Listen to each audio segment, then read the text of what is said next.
presentation of the iRacing Esports Network.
Good evening and welcome to the iRacing Esports Network. Welcome to Brands Hatch and the BSR MX5 Winter Series. It's the first round of the new season. We're here at the fantastic Brands Hatch in the UK. Chaz Draycott here with Tom Jacobs in the booth with me and Alex Simpson on the cameras. The dream team this evening for you all. And Tom, start of a new season for these guys, so they'll be looking to carry as much momentum as they can out of this first round. Yeah, there will be, won't they? We've had all the excitement of the last season. Good evening, everyone, wherever you are in the world. I hope you will enjoy this evening with us. But yeah, going back to your question, Chaz, it's going to be a feisty one, I do have to say, especially around Brands. It can be a tricky circuit, especially the GP version. So looking forward to it. And we've got a lot of exciting new teams and liveries out on the grid tonight. You can see the current standings for qualifying, which is going on at the moment. Just under 4 minutes to go. And top of the pile at the moment is Jason Cooper for Swift Cooper Esports. And they were very, very strong in the autumn series last time out. So they'll be looking for, hopefully, a championship this time round. In response to Matthias in the chat right now, he's asking how many races are there. There is 4 races tonight, my friend. They are 15-minute sprints. And they are bound to be exciting, as they always are. Tom, we've got a couple of new drivers on the grid tonight, possibly brought in from the Monday series that we've been seeing. It's quite a lot of guys that we've seen before, and not to mention Mr. Ashley Sutton is on the grid as well, apparently. Yeah, he is, isn't he? So welcome to the series, Ash. I hope you have a decent evening. Hope it's like a nice British touring car race for you. But yeah, we've got some nice new names on the grid, so looking to see what they can do this evening. And obviously the old timers here as well, and they'll be looking to make an impact. Yeah, indeed, it certainly will. And you can just see, just coming into Druids, there is one of the newer liveries that we're going to have on our screens tonight, and the Momo team from last season that we've been dominant all year from the inception of this series, which started at the end of 2018. Sorry, 2017, I'm a year ahead there. They've actually recently secured a sponsorship deal with SimLab, so they are now SimLab Racing. They've got some very striking liveries on the cars, black with very bold, bright colours on them to differentiate each driver. Currently looking at Stelian Chepelevsky as he goes down the straight, and they've got a big dip down the hill here. And in the MX5, Tom, we've said it every single broadcast we've ever done with these boys, and the slipstream's going to be pretty strong down that part of the track especially.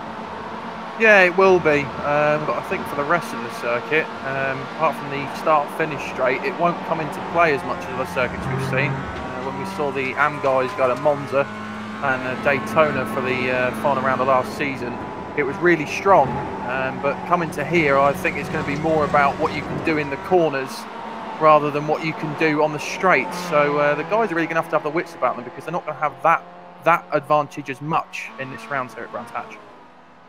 And again, another thing that we've always said is that it's such a momentum car as well, and Brands is really a track that that needs that momentum as well carrying. And a lot of the corners on the back part of the circuit are quite sort of long, smooth corners, so you want to make sure that you get the apexes absolutely nailed and just keep up as much speed as you can. And we've seen before, it's quite an easy car to get a lot of understeer in, and with one of the most recent iRacing updates, I believe that you can't change. There's some part I can't exactly remember what it is, as Cooper takes a nice little spin there out of Graham Hill Bend.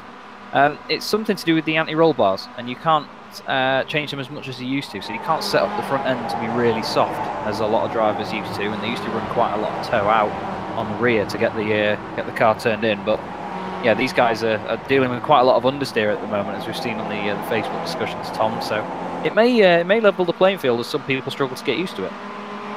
Yeah, I think it will. It's nice to see that change coming within iRacing, as well as the gorgeous new skies and day-night transitions that we've got. So it makes the sim look a little bit better as well. But yeah, as we've seen in qualifying, a lot of guys getting it broadside and giving it one tyre fire out the corners. So yeah, it's going to be interesting for them. And if they can keep it on the track, I think they'll end up getting a good result, because I have a feeling that a few people might end up falling off this evening. Yeah, it's definitely going to be a race of survival. It's not the widest track in the world, as Brands. You can see from the not straight that it is quite wide down there. But once you get into Paddock Hill Bend, as we're just about to now, we're on board with Tyler Lugo Vickery into turn 1. Oh, well, he bypasses turn 1 into the gravel, unfortunately.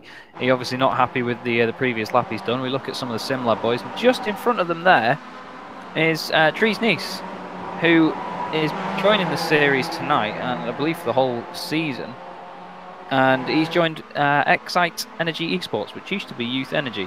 Now, those boys have got a fantastic livery on that car. I was speaking to Adam McNally, the team manager, about it the other day. And it's very, very striking livery.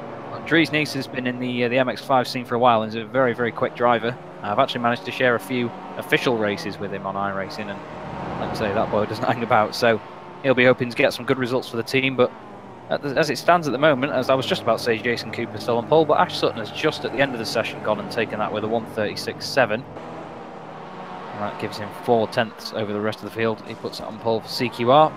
As in the background there, that was, I believe, Josh Thompson getting involved with one of his teammates. And worth noting as well, top of the screen you can see right now is the 2 little designations that we've got. All the blue lines that you'll see down the left next to the driver's name means that they are pro.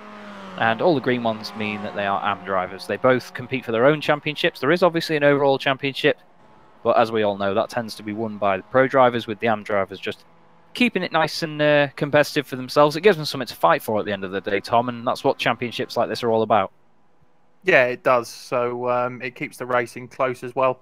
As we've said in previous times, sometimes it can get a bit disheartening if you're an AM driver and you can't keep up with the pro guys. So you've got your own sort of series that you can race to, and I think sometimes the midfield pack with the AM drivers can be more exciting than the pro guys, because they just seem a little bit more hungry to try and get further up the grid, whereas the pro guys sometimes know that they're going to be at the top anyway. So, but overall, we know the series produces some fantastic racing, and it's really enjoyable.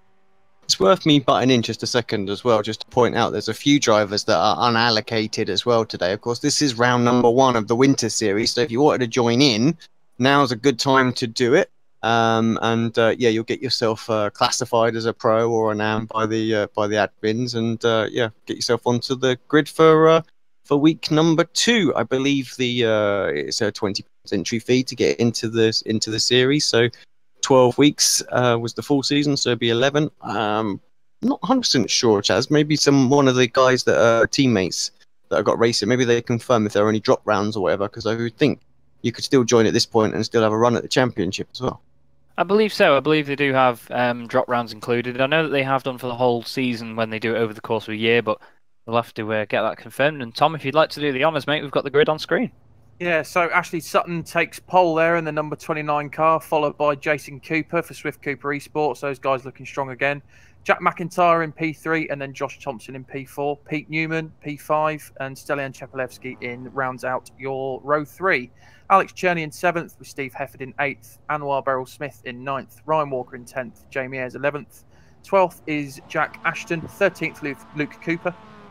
14th is Michael Hall, 15th Nick McCarran, Adam Alley in 16th, 17th Craig Williams, Dave Hampson in 18th, Lorne Murray in 19th, and Cesare Rizzo rounds out your top 20. With Benjamin Muse in 21st, Pete Van Gaal 22nd, Alan McCain 23rd, 24th is Martin Front, Roy Vickery is 25th, Ashley Beard 26th, Billy Rose 27th, 28th is Mikael Garcia, 29th is Charlie Summers, and 30th is Joe McDonald. 31st is Dries Nice. We've got a really long grid this evening. Craig Jones in 32nd, 33rd Scott Malcolm, 34th Rich Haynes, Michael Barry 35th, Jordan Giddings in 36th, Jordan McGlone in 37th. Jerome Ursim in 38th, Carl Hardy in 39th, 40th, David Ayres, Carl Jacquelet 41st, 42nd is Mikey Key, 43rd is Lee Barmer, and 44th is Anthony Ainsworth, Tyler Lugo Vickery in 45th, 46th Max Wright, and Rob Graham in 47th, with Chaz there registering in 48th. When it got to 44, then I thought it wasn't going to end, but there we go, nicely done, Tom. As the red lights are just about to come on for the first time this season, then, so for round 1 of the evening in the BSR MX5 Winter Series, we are away. Plumes of smoke everywhere as they get off the line. Slight wheel spin, obviously these cars are rear-wheel drive. Ash Sutton leads them down to turn 1. Jack McIntyre's got down the inside of Jason Cooper, and he's going to take second place as they come into Paddock Hill Bend. Nice and wide on the exit for some of them, but McIntyre really chasing Sutton down there, giving it everything he's got. It seems quite clean at the moment, Tom. Not heard any contact or seen anyone really drop down the timing sheets at all. It seems like everyone's done a nice job of getting it started. Yeah, they have, haven't they? We've got a big incident actually in the background. I'm not sure who's caught up in that at the moment, but I'm sure we'll one of the Excite cars. Yeah, it does seem to be. But mostly everyone's through nice and cleanly. There was a bit of oversteer as we came come out of Paddock Hill. But apart from that, everyone away nicely. But Ash Sutton then leads the way in the number 29, followed by Jack McIntyre in the SimLab Racing, number 32nd car, and Josh Thompson. So what a top 3 we've got at the moment, Chaz, fighting for this race win. Yeah, 3 really quick guys in this MX5, and I tell you what, it seems that black is the car colour to have out there at the moment with these boys. You've got Ash with the black, white and yellow CQR cars, the black, white and purple SimLab car of Jack McIntyre, and then Josh Thompson in the black and red Vivano car as well. It was Adam McNally and Martin Front for Northern Lights that got caught up in that incident, so not a great start to Adam McNally's season here. Obviously with a new team and everything, trying to live up to the promise that they've got, but yeah, unfortunately it's not worked for him. It might have not even been his fault though, to be fair. Let's have a look at these guys now. Look at the slipstream as they come down the straight. Josh Thompson comes out first. He dives back behind McIntyre and Sutton. Sutton keeps it to the inside. McIntyre's going to go try around the outside. Not quite done it. He's just slipped wide. You can see the rear end trying to get away from him there. He's off in the gravel, and that means that Thompson's going to probably get it done into Druids, but McIntyre's he's definitely a fighter. He's not going to give it up. So, I mean, only 1 lap down so far, Tom, and fighting's already beginning, and there's a big train forming behind now as well. Yeah, it is. So I thought that Ash was going to run away with this a little bit more, but that doesn't seem to be the case here. And Thompson's looking very racy, isn't he? But McIntyre's not letting him get away, and that's bringing Jason Cooper and Pete Newman for CQR there, coming into play as well. And it's nice to see the CQR boys out there, Chaz. We didn't see a massive amount of them in the previous seasons. It was more of the old Momo team and Swift Cooper Esports, so it's nice to see them out there as well. Just see just coming over the curb, you can just see how much the rear of the car does move. And as I've said in previous seasons, we see now Jack McIntyre on board going a little bit wide. The car is easy to drive, but very hard to master, and that seems to be the issue with it. As soon as it does get out of shape, I think you've got more experience with the car than me, Chaz, but it's quite a hard car to try and recover once you start to go around. Oh yeah, once this thing wants to step away, you can hold it, but it depends on the speed, and if you are going to keep your foot in, then you can expect the rear to come around, obviously, with it being rear-wheel drive. But you can see McIntyre going around the final corner. I keep forgetting, it's called Clearways, isn't it? As he comes out of Clearways there, you can just see he's not really turning right. He's just sort of got the wheel level. He just pitches it in, lets the rear come out a little bit, but he just controls the slide and just carries the pace. And a lot of people tend to say loose is fast in these cars, and he's showing that that's the case as we see Ashton now trying to get ahead of Craig Williams and Lorne Murray. Williams and Murray side by side through Paddock Hill. They're going to be 3 wide as they come up to Druids. Lorne Murray's just got his nose in front. A little bit of contact with Williams, a bit of a rub.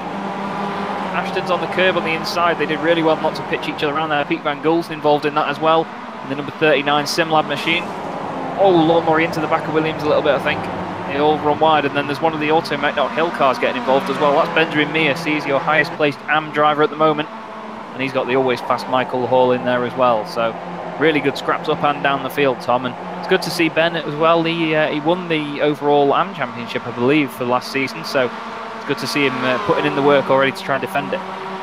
Yeah, he's got a couple of quick drivers behind him as well. Pete Van Gul is a mention that I want to put in there. So yeah, he's coming under pressure, but he really is holding his own at the moment. But some great scraps really forming out on track that we can see. The guys, the turning speed they've got just for an MX5 there. It's absolutely brilliant to see here at Brands Hatch, and this isn't a circuit that I particularly like, but yeah, it seems to be producing some great racing, kicking up dirt as they come out the corners, having a little look up the inside of each other, and it's just absolutely great to watch. The SimLab cars there really going well. Steve Hefford in the number 72. He's defending from Anwar Beryl Smith in the Excite Energy Esports car. So, and I think they're starting to get closer to the front pack now, Chaz, because they're all fighting up front at the moment, and it's bringing a nice steady train into play. It certainly is. We've got someone off in the gravel there, someone taking a very Paris-Dakar inspired route. As we see Cooper there trying to defend from Pete Newman, the 91 machine. He's for CQR at the moment in 5th.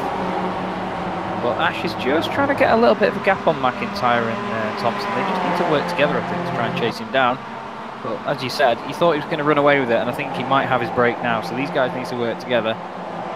But it's worth noting as well, with the new skies and the new environments essentially that iRacing have brought in, you can see a lot of any sort of tiny bits of sun that are coming through, glinting off the trees there. You can see it's really nice because they cast a sort of a moody shadow over the back part of the course, because it's not the brightest of conditions right now, but you can see any of the sun that is coming through is being caught by those trees, and it's just a nice little effect to have there. You can see it as they come up through the right-hander. This is Chepelevsky chasing down Ryan Walker in the Excite Energy Esports car. He's going well tonight as Ryan in the top 10. Stelian has lost 5 places from the start, so he must have had, you can see from the front left of the car, he's had damage there actually. You can see he's turning left into the shooting curve there. That's just bonkers. He's got the car set up so loose, and as I was saying before, the new updates caused quite a bit of an issue with understeer as well. And to be fair, if you think about it, the damage might come into play here for Stelian because it's on the front left and you're putting most of the weight on it. You can see he's really struggling there, Tom. But if anyone can do it, it's Stelian. He knows his rallycross stuff. He was in the World Championship for it, of course. So I reckon he'll be all right getting around here. Yeah, I think he will be, won't he? We've seen a lot of his Facebook posts as well. He's just basically sideways coming through Paddock Hill there. But yeah, that front left won't be affecting him, and he's going to have a little look up the inside of Ryan Walker now, and Ryan not really defending against that. And it goes against the age-old thing in motorsport that if it's not your battle to fight, and you know that the guy behind you is a lot quicker, then sometimes it's easy to let them go so you don't lose as much time instead of fighting them. But Chepelevsky will be looking to then make up some ground with that damage. As we see Jamie Ayres there getting very wide, coming out of the corner there, and he's right on the back of Beryl Smith, and he's going to the left of him now as they come down the hill. And this is going to be a tricky one if they're going to go too wide into here. That's brave. That's really brave through there from Jamie Ayres. So, and they do touch there, and Beryl Smith is out by the looks of it. Jamie Ayres seems to get away with it. We don't know how much damage is on that car, and that MX5 there, that's in a right mess. That's like something off Bamzuki, that. And if you don't know what Bamzuki is, you need to go and Google it. That was it's a shame that really didn't need to happen, if I'm honest with you. There was just, I think it was just a case you can see the sun coming out there. Actually, that looks absolutely lovely. There you go. That's the effect that iRacing's got with its new weather. You can see it was overcast before, and a bit of sunshine's come through. And as they go down the straight now, you'll see it go gloomy again. And just little effects like that are absolutely stunning. I mean, look at it now. There you go, back into overcast.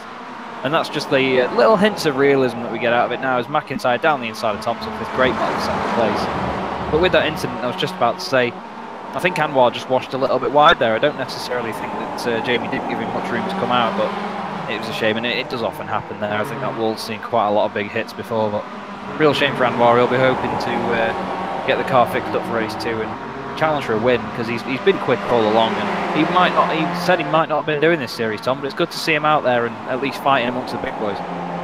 Yeah, it is. It's nice to see him there. When he said that he might not do it, as you say. It's good to see everyone back, to be honest. And we've got a huge grid this evening, 46 cars, counting you as well, yeah. Chaz, on the grid. So yeah, it's brilliant to see, and it does produce some great racing. Sometimes you can get too big a grid when it comes to like GT3 stuff, but I think for MX5s it's sort of the right size, because you seem to get these packs that we can see forming now, where you've just got battles going all around the circuit, and I think that's one of the problems with Formula One nowadays, that the grid is too small. And if we go back to this battle now, we can see there Michael Hall is right in the middle, and he's in a Murray and Beard sandwich at the moment, and he's got Van Gool bearing down on him as well, as his Beard has a little look up the inside, and I think he's going to go through, and he does. So good move from him there, up into 16th place, Chaz. So we've got battles going on all around the circuit at the moment. Yes, Charlie Summers does a very, very bold move down the inside of Van Gool there. Just says, I'll take that, son, don't you worry. But that was very, very brave, as he said. Ashley Beard, really good move down the inside of Michael Hall, and Michael's no slouch, but he's not going to take it lying down either. He's side by side again as they come down the straight, but just to show how close all the battles are down the middle, this is for 16th and 17th place between these boys, and they're fighting as if it was a win. They're really going for it, and that's what you need to do in these first few rounds, I suppose, Tom. They've got to go for it. Oh, as Ashley Beard gives it the full Tokyo drift through Paddock Hill. He doesn't quite save it, does he? Oh, doesn't come into traffic. Who's that getting out of the way? That was... Well, I think that was in the... Oh, it was an orange car. There's the... I can't see. Oh, it's Cesare Rizzo. There you go. I was just trying to find my bearings. Oh, as Rizzo's gone off there. There you are. That's commentator's curse 101 right there, ladies and gentlemen. You just say his name and he goes off. So, sorry, Cesare. That was unintentional from me as we look back to this battle for second place then. Thompson down the inside of McIntyre. McIntyre's got the run. He's going to go round the outside, and hopefully we're not going to see an incident repeat of what happened to Ayrton Smith. McIntyre, really great stuff, gets it done around the outside before they even get to Westfield, Tom. That was fantastic commit. Yeah, he's really on it at the moment, McIntyre, isn't he? He's we know that Josh Thompson is a very quick driver. You see one of the Cooper Esports cars flashing a little bit, but brilliant driving for him at the moment here this evening. He is not letting Thompson take any inch from him, and as soon as Thompson tries to take the position, or does take the position, McIntyre seems to get it back. But the only problem for these two guys now is, Chaz, is it's letting Ash Sutton run away with it at the moment. Yeah, your predictions come true here, mate. It's a run from, well, just run away from everyone really for Ash. He's just getting on with it, and he'll be enjoying it.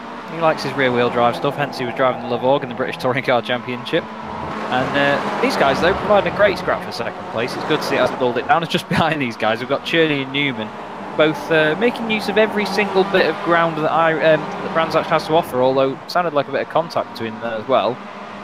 They were way off into the gravel, through Graham Hill Bend, bit of curb for these guys, using all of that runoff area. You can use quite a lot of it and not getting off track, but of course these guys have to think about incident points. And for anyone that doesn't know, with iRacing you do get incident points. If you put 50% of your car off the circuit, you will get what's called 1 incident point, and you do tend to have limits through races. For contact you can get anywhere between 0 if it's just a light tap, or even 4 if it's a big hit, and you can get even 2 just for spinning the car. So it promotes safe driving, and of course having a limit on races also promotes that from these guys, and it stops people abusing track limits too much as we go on board with Thompson now through Westfield. Yeah, it's one of them, isn't it? Although we know some of the guys in practice to get faster times will take the off-track penalty, especially at Spa. Spa seems to be a killer track, as we found out the other night. Chaz practicing for the World GT Championship. So some guys do take it, but obviously you don't want to reach that limit. But going back to the racing then, Thompson all over the back of McIntyre, and he's going to be fighting hard for that P2 place. But McIntyre defending absolutely superbly here for the newly formed SimLab Racing team, which is the old Momo team, and we knew they'd be quick. But McIntyre really holding his own here. His teammates Jamie Ayres and Steve Hefford have just switched places actually, 7th and 8th consecutively. And then Stalin Chepalevsky's with them as well. So McIntyre really leading the way at the moment for SimLab Racing. As we go on board with Josh Thompson, and that's a great camera shot that is. You can see the driver's head working and see the steering wheel working as well. But Thompson is now coming under pressure from Jason Cooper, and we haven't really mentioned Jason Cooper much, Chaz, but he really is piling on the pressure and could be on for a P2 here. Yeah, if he gets the better of these two boys, but it's easier said than done when it's Josh Thompson and Jack McIntyre. But you can just see Ash there off in the distance. Behind them, though, it's an interesting battle between Cherney and Newman. These guys have been scrapping all race long. Just no one's managing to get anything done here. These guys are just pushing and pushing. Pete Newman's always been quick, and Alex Cherney, I believe, was the summer champion. It was either him or his brother Tobias. I can never remember which because I always get them confused. But Pete piling on the pressure. We've got 45 seconds left, so I believe, based on the fact that the laps are 1.5 minutes, or just over that, we'll be looking at one more lap after this one then. So Ash Sutton coming into Stirling's then. Round he goes. A little bit of curb on the exit, a little bit of grass. Don't annoy the groundsman, and off you go down to Clearways. Love the approach to Clearways as well. When you watch there in real life at Brands Hatch, it's fantastic to see the cars just committing over that crest. Ash Sutton down the Knott straight. And it is going to be one more lap to go then. This is going to become the final lap of the race for him. McIntyre, Cooper, Thompson, Cherney and Newman all still battling behind. The SimLab guys, though, they haven't had it all their own way so far, Tom. They've, I mean, I know it's only one race into the season, but you would have thought that they'd be as dominant as they were before, but these guys are definitely up there to stick with them. Yeah, I think a lot of pre-season practice has gone on for these guys, so because they know how quick the SimLab racing guys are from when they were Momo last season, and they are the ones to take the fight too. But I think the main guys that are going to stop them is Swift Cooper Esports and CQR, if they can get up there. But I've got to say as well, Chad, Excite Energy, they could be up for a few wins this season as well. And in the AM Championship, Automech Knock Hill look to be the guys to beat at the moment. So I think it's going to be a great season. The guys put in so much effort into this series, as we said at the end of last season. They put in so much effort, and it really goes to show. And that's why here it produces some fantastic racing for you.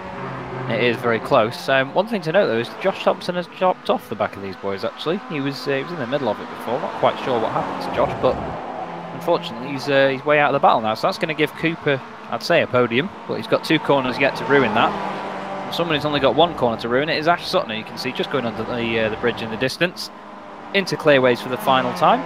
And as I'm sure he's done many times, he comes out of Clearways celebrating, probably with his arm in the air, but you can't see that in the sim. Ash Sutton takes your race 1 victory of this evening.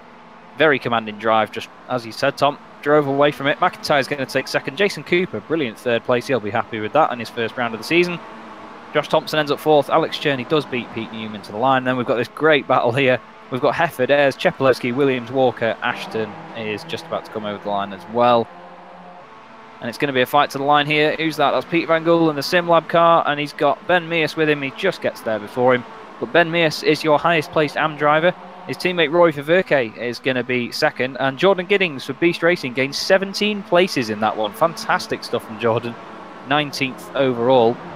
And I think he was the biggest mover in the field there, Tom. So really good outing. Of course, we've joined the team with him as well recently, and I'm sure that anyone watching from the team will be very happy with that. What a debut for Jordan.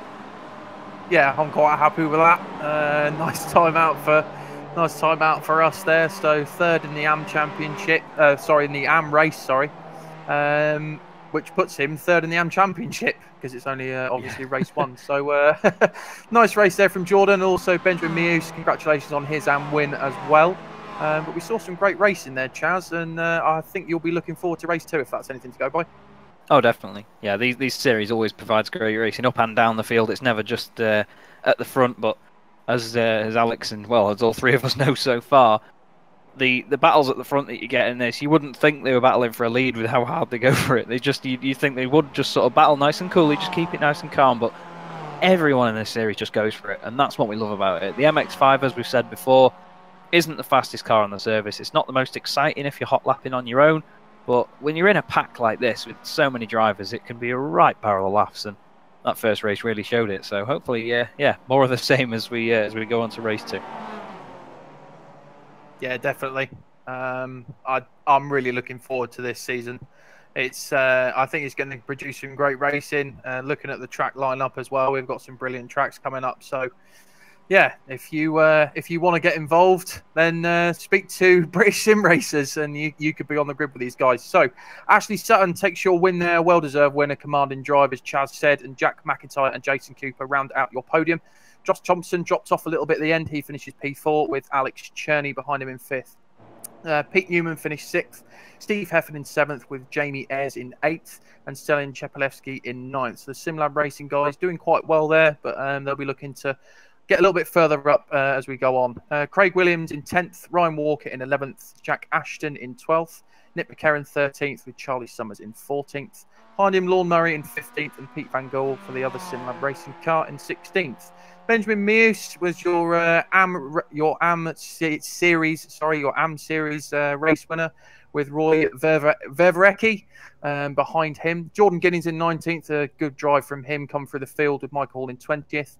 Dave Hampson 21st, Mikael Garcia in 22nd, Alan McCain in 23rd, 24th was Rich Haynes, 25th Joe McDonald, Michael Barry in 26th, David Ayres in 27th, two Result Clothing guys, Lee Barmer in 28th with Dries Nice in 29th.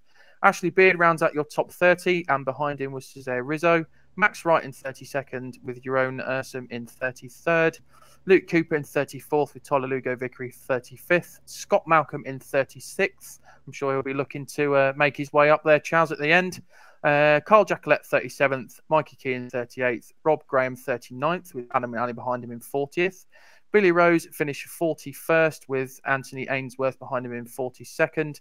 And then your non-finishers, Animal Beryl Smith, Martin Front, Carl Hardy, Jordan McGlone, Craig Jones, and yourself, Chaz. Yeah, not a great result on my part, that one, to be fair, but oh well. You start last, you finish last, you can't get worse. But yeah, that was really good fun to watch that, and hopefully the rest of the season follows suit with that, because it was just nice and clean. There was no massive accidents. We saw a bit of a bump at the beginning, but only two cars really lost out, and that was Adam McNally and Martin Front. Martin eventually finished 44th. Just looking for McNally in the order. I think he made his way up quite well, actually. He made it up to 40th as well, so not the best result from them, but I believe with Mr. Simpson, we should shortly have the reverse grid wheel for race 2. Indeed we have. And yeah, just for those newcomers to the series, just to explain what this is. So we have a wheel to determine the pole positions. It's races 2, 3, and 4 of the night. So we'll spin the wheel so that the drivers can't actually try and purposefully finish in a position that will give them that pole position. And yeah, then the admins will just quickly nip off, set up the next session. We'll go for a short break for about 10 minutes and we'll come back for that. So yeah, I just give it a quick spin and we'll get the grid sorted out. Who's it going to be? Cue the music. We missed a full -4. It's going to be a pretty sizable one, 35th. Okay, so that would mean, well, we've always said this guy's got bad luck, but tonight that's changed. Tyler Lugo Vickery will take pole position, and Luke Cooper will join him on the front row. Luke's been very, very quick. I was told the other day as well, he is a Castle Combe champion. I can't remember what vehicle it was in. I think it was a Formula Ford, but I'm really sorry if I've got that wrong. Jeroen Ursum is 3rd, Max Wright 4th, and Cesare Rizzo will start from 5th. So Tyler's got it all to do in this one, Tom. It should be pretty exciting. Yeah, it will be. Tyler's got it all to do, but so are the other guys that are behind him. So yeah, I hope you join us back after the break in about 10 minutes' time when we go for race 2 here at Brands Hatch.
chair of the Indianapolis Motor Speedway.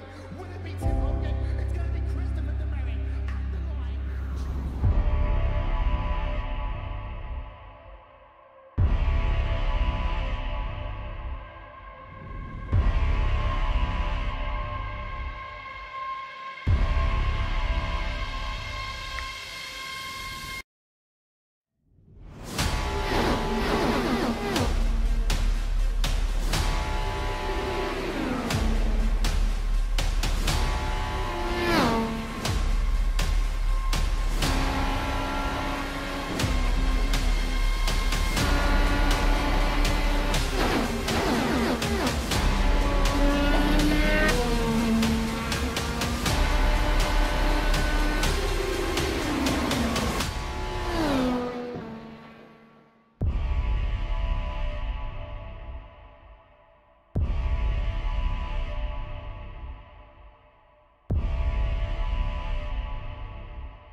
Welcome back to Brands Hatch and the iRacing Esports Network, and we're here for race 2 of the evening in the BSR MX5 Winter Series.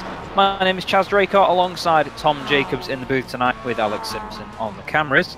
Don't forget as well, we are on the iRacing Esports Network instead of our very own Apex Racing TV for the evening. Don't forget to give their YouTube page a subscribe. Hit the little bell icon as well and you will be informed of future videos. And don't forget to give this one a thumbs up as well. Tom, we saw a fantastic race in the first one, lots of action, and it was very, very clean. Reverse grids, they don't always tend to provide that. What do you reckon this is going to turn out like? I reckon the guys are really going to need to watch themselves, especially the guys at the front. There's a lot of fast guys there right in the midfield. So, yeah, I think this could provide some really interesting racing for race. The guys are currently lining up on the grid. You can see it's a bit sunnier than it was in the other race. We saw a nice example of the sun washing down the straight earlier when the clouds cast the shadows, and it looks absolutely fantastic, so hats off to iRacing. To very quickly fly through the grid then. Tyler Lugo Vickery is on pole, Luke Cooper second, Jeroen Ursum third, Max Wright is fourth with Cesario Rizzo and Ashley Beard on the third row. Dries Nies is seventh with Lee Barmer in eighth, David Ayres ninth, Michael Barry rounds out your top 10. And he's followed by Joe McDonald and Richard Haynes on the sixth row of the grid. Then you've got Alan McCain, Mikael Garcia, Dave Hampson, Michael Hall, Jordan Giddings, Robbie Verke, Benjamin Mears and Pete Van Gool as your top 20. Oh, bit of a flash from the race leader, and there we go, they're away. You can see a lot of the cars there, Tom. They wash down the banking quite easily, and with a rear-wheel drive car, you've got to manage that off the line, but Tyler's made a good start this time round. Yeah, he has, hasn't he? So everyone seems to be through turn one quickly, and what you were saying there, Chaz, about the wheel spin off the line, we saw that in Daytona, of cars just disappearing up pretty much into the wall at the start. You see Luke Cooper does then take the lead away from Tyler Lugo Vickery, and Jeroen Ursum is behind him, but he's coming under pressure from Cesar Rizzo, and it looks like Rizzo's got it done, but we've got a car around. Tyler's gone. Tyler Lugo Vickery is round, so unfortunate for him. He'll be absolutely kicking himself in that car after getting a really clean start. So unfortunate for him there, Chaz, but now we've got Luke Cooper, who's going to be coming under pressure from Cesar Rizzo, and Dries Nies as well in P3 at the moment. Yeah, Dries has made a great start. I believe he started 6th on the grid, or even 7th actually, and he's made up 4 places already. Rizzo, who we're on board with now, has made up 3. Luke Cooper's no slouch though, he's a very, very quick driver, but Dries Nies, as I said at the top of the broadcast, he's going to be one to watch this season. I believe it's his first time in the championship as Rizzo, a little bit wide there out of Westfield. Dipping down the hill now into Sheen Curve, a little bit of a battle going on behind him between Max Wright and Jeroen Ursum. Max Wright down the inside, oh there's contact, there's a car around. That was the number 29 machine, and that is, I believe, Lee Barmer is flying down the timing screen on our left as all the field scrambles through. There was another car went off with him as well. I'm just having a quick look at who that was. I think it might have been David Ayres. Mikey Key is down the order as well. So 2 Result Clothing cars out in that one incident, Tom. And it's not the start that they're going to want to their championship, losing 2 guys this early on. No, it's not, is it? The most thing that you never want in motorsport is 2 teammates taking each other out, as Limit Squad so famously did when we were driving for them. Chaz, first race in World GT, and I ended up taking out Josh Rayfield, so sorry again, Josh, for that one. But yeah, that's not what you want to see, but that's racing at the end of the day, and it will happen. We see it in real life, and we'll see it in sim racing as well. But look at the guys as they're coming down the hill there. It's so tight racing here, and you're really going to have to keep your wits about you, Chaz. But the guys are going really strong, and it is nice, clean racing at the moment. Well, I don't know about that. 3 wide behind these guys here going into Surtees. There's 2 cars off in the background as well. Ashley Beard is apparently off the road and dropping down the order. I think he's just got a slow run out of Graham Hill, although he is flying. There he is on the left in the Excite Energy car. Real shame for Ashley Beard. He's another driver that we've recently come across in the iRacing community, and he's been rapid, but not quite sure what's happened to him there. But yeah, very big gaggle here. Oh, 2 cars make contact there. I believe that was Hampson. He's just gone into the wall and reversing into the track. Who was that? Someone reversed into the track there, I think. I thought they didn't hold the brake. That was really poor. They got clipped by someone else, just an innocent party. Might have to take a look back at that, how it all started, but we see Charlie Summers now all over the back of Jordan Giddings for 10th and 11th. Round the outside of Jordan there. Jordan in the 23 Beast machine. Another car off in the background as well. People going flying all over the place here. I believe it was Craig Williams that was off. Giddings can't do anything to defend against the likes of Summers and Jack Ashton. As we look further forward, then Jeroen Ursum now chasing down Max Wright. And Mick Barry behind them, Tom, is the highest placed AM driver at the moment, and by quite a distance as well, because George Giddings is second in 12th, essentially. Yeah, so Mick Barry's having a brilliant race at the moment. He's got Michael Hall behind him, and they're all fighting for P4, with the top three pulling away a little bit. So this is, I reckon this is going to shape up to be quite a nice little battle here for P4, as the guys see how wide they can take that corner. I do think that Mick Barry there will be getting a little cheeky off-track warning, as we see Michael Hall has a little look up the inside of Mick Barry there. It doesn't seem to make it stick in that CQR car. And on board with him now then, and here we see the slipstream starting to come into play, looking all over the back of Mick Barry. Seems he maybe let off a little bit there. He doesn't want to go too wide into this corner, and I think that's a wise move. He's a wise old owl, is Michael Hall, and he knows where he needs to position the car, Chaz, as we've seen in many series before. He doesn't not want to try and compromise his race if he doesn't have to. Yeah, he is a wise racer, is Michael. He's always been quick. He was consistently winning races in the Club Series and when it was the BSR Club Series as well. And he's trying his hand at the MX5 now, and it's, like you said before, easy car to drive, not what hard one to master is. Oh, Barry has mastered getting it out of shape there through Sterling's. He's managed to keep it on the road though, so he's done a fine job of not letting that go in the wall, because as we said earlier as well, it's quite an easy car to lose the rear end of. Once it starts going, it's quite difficult to recover, because you can just jab the brakes to get it stopped and it'll go. But Ash Sutton, as you may have just seen on the left there, has flown down the timing screen. And he's got a very damaged CQR MX5 there, and he doesn't get it in the pits, but he's going to get going again. Here we go, comes out Sterling's bend. He's side by side with Alan McCain in the 17 car.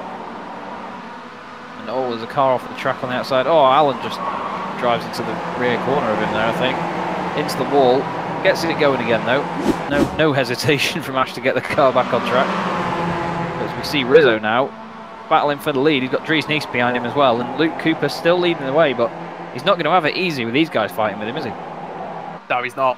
That's the end of the day. That's MX5 racing for you as well. If you've got someone at the back of you, it's going to be a nice tight battle. So we see Rizzo looks over to the left on Luke Cooper now, tries to go round the inside where Jamie Ayres, I think it was Jamie Ayres on the last race, had that incident. Was it Jamie Ayres? I'm not sure now actually. But yeah, it's not really the sort of place you want to be going too wide here for the guys. And this is bringing Dries Nice into it nicely, Chaz. And he looks to be having a look up the inside as well. But he's also going to be biding his time, because as we know, this could all end in tears here. So Luke Cooper leads from Cesare Rizzo. Third is Dries Nice, and they're all fighting for P1. Max right behind them. Chaz, he's doing well in that Automech Not Kill car at the moment. And your own Ursum rounds out your top 5. I just want to give a little shout out to Josh Thompson. He's made up 22 places so far from where he started. So and he's now running in P10. So good driving from him there, Chaz. Yeah, he's done a smashing job so far. Jack McIntyre's also gained 21 places, so he's having a good run. A couple of guys I've noticed might have different numbers in this race to the last one. Not quite sure how, because it was actually me that set the numbers a while ago, but we'll see. Rizzo then, he's car 37 at the moment, which I believe is normally Jack McIntyre. See the little social media plug at the bottom there. Alex just reminding us. Oh, it's Rizzo, he's done it again.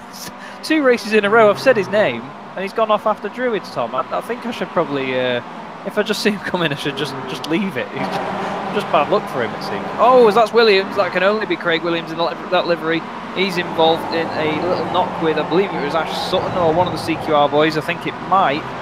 Oh, Rich Haynes has just gone down the order as well. I think there was more contact after that. We might have to take a quick look back. Pete Newman in the CQR car there, yeah. that lost out. I see him falling down my timing screen. But this has been an argy-bargy race, hasn't it, Chaz? We've had a few incidents. We didn't have this in race 1, so the guys have really turned up the whip this time. As we see Ashton now going up the inside. I believe it was Mick Barry there. So yeah, it's really tooth and nail fighting here, Chaz, and the guys seem really hungry to make up as many places as they can. Josh Thompson now up into 7th position, up 25 places, and he seems to be on his way, Chaz. He's catching the guys at the front at quite a remarkable rate at the moment, starting to pull away from Ashton and Michael Barry, but he's got Stelian Chepelevsky behind him in P10, and we know how quick Stelian can be as well. So yeah, I think this is all going to go down to the wire at the end, and we're only halfway through this exciting race 2. Yeah, it's great stuff, and we always see this from the reverse grids. the no offense to the other guys, but some of the quick guys. Oh, that was one of the Automech cars getting clipped there. I think there was another car involved in that. It wasn't Rizzo. There was, I think it was one of the SimLab cars. It might have even been Steve Hefford. Nope.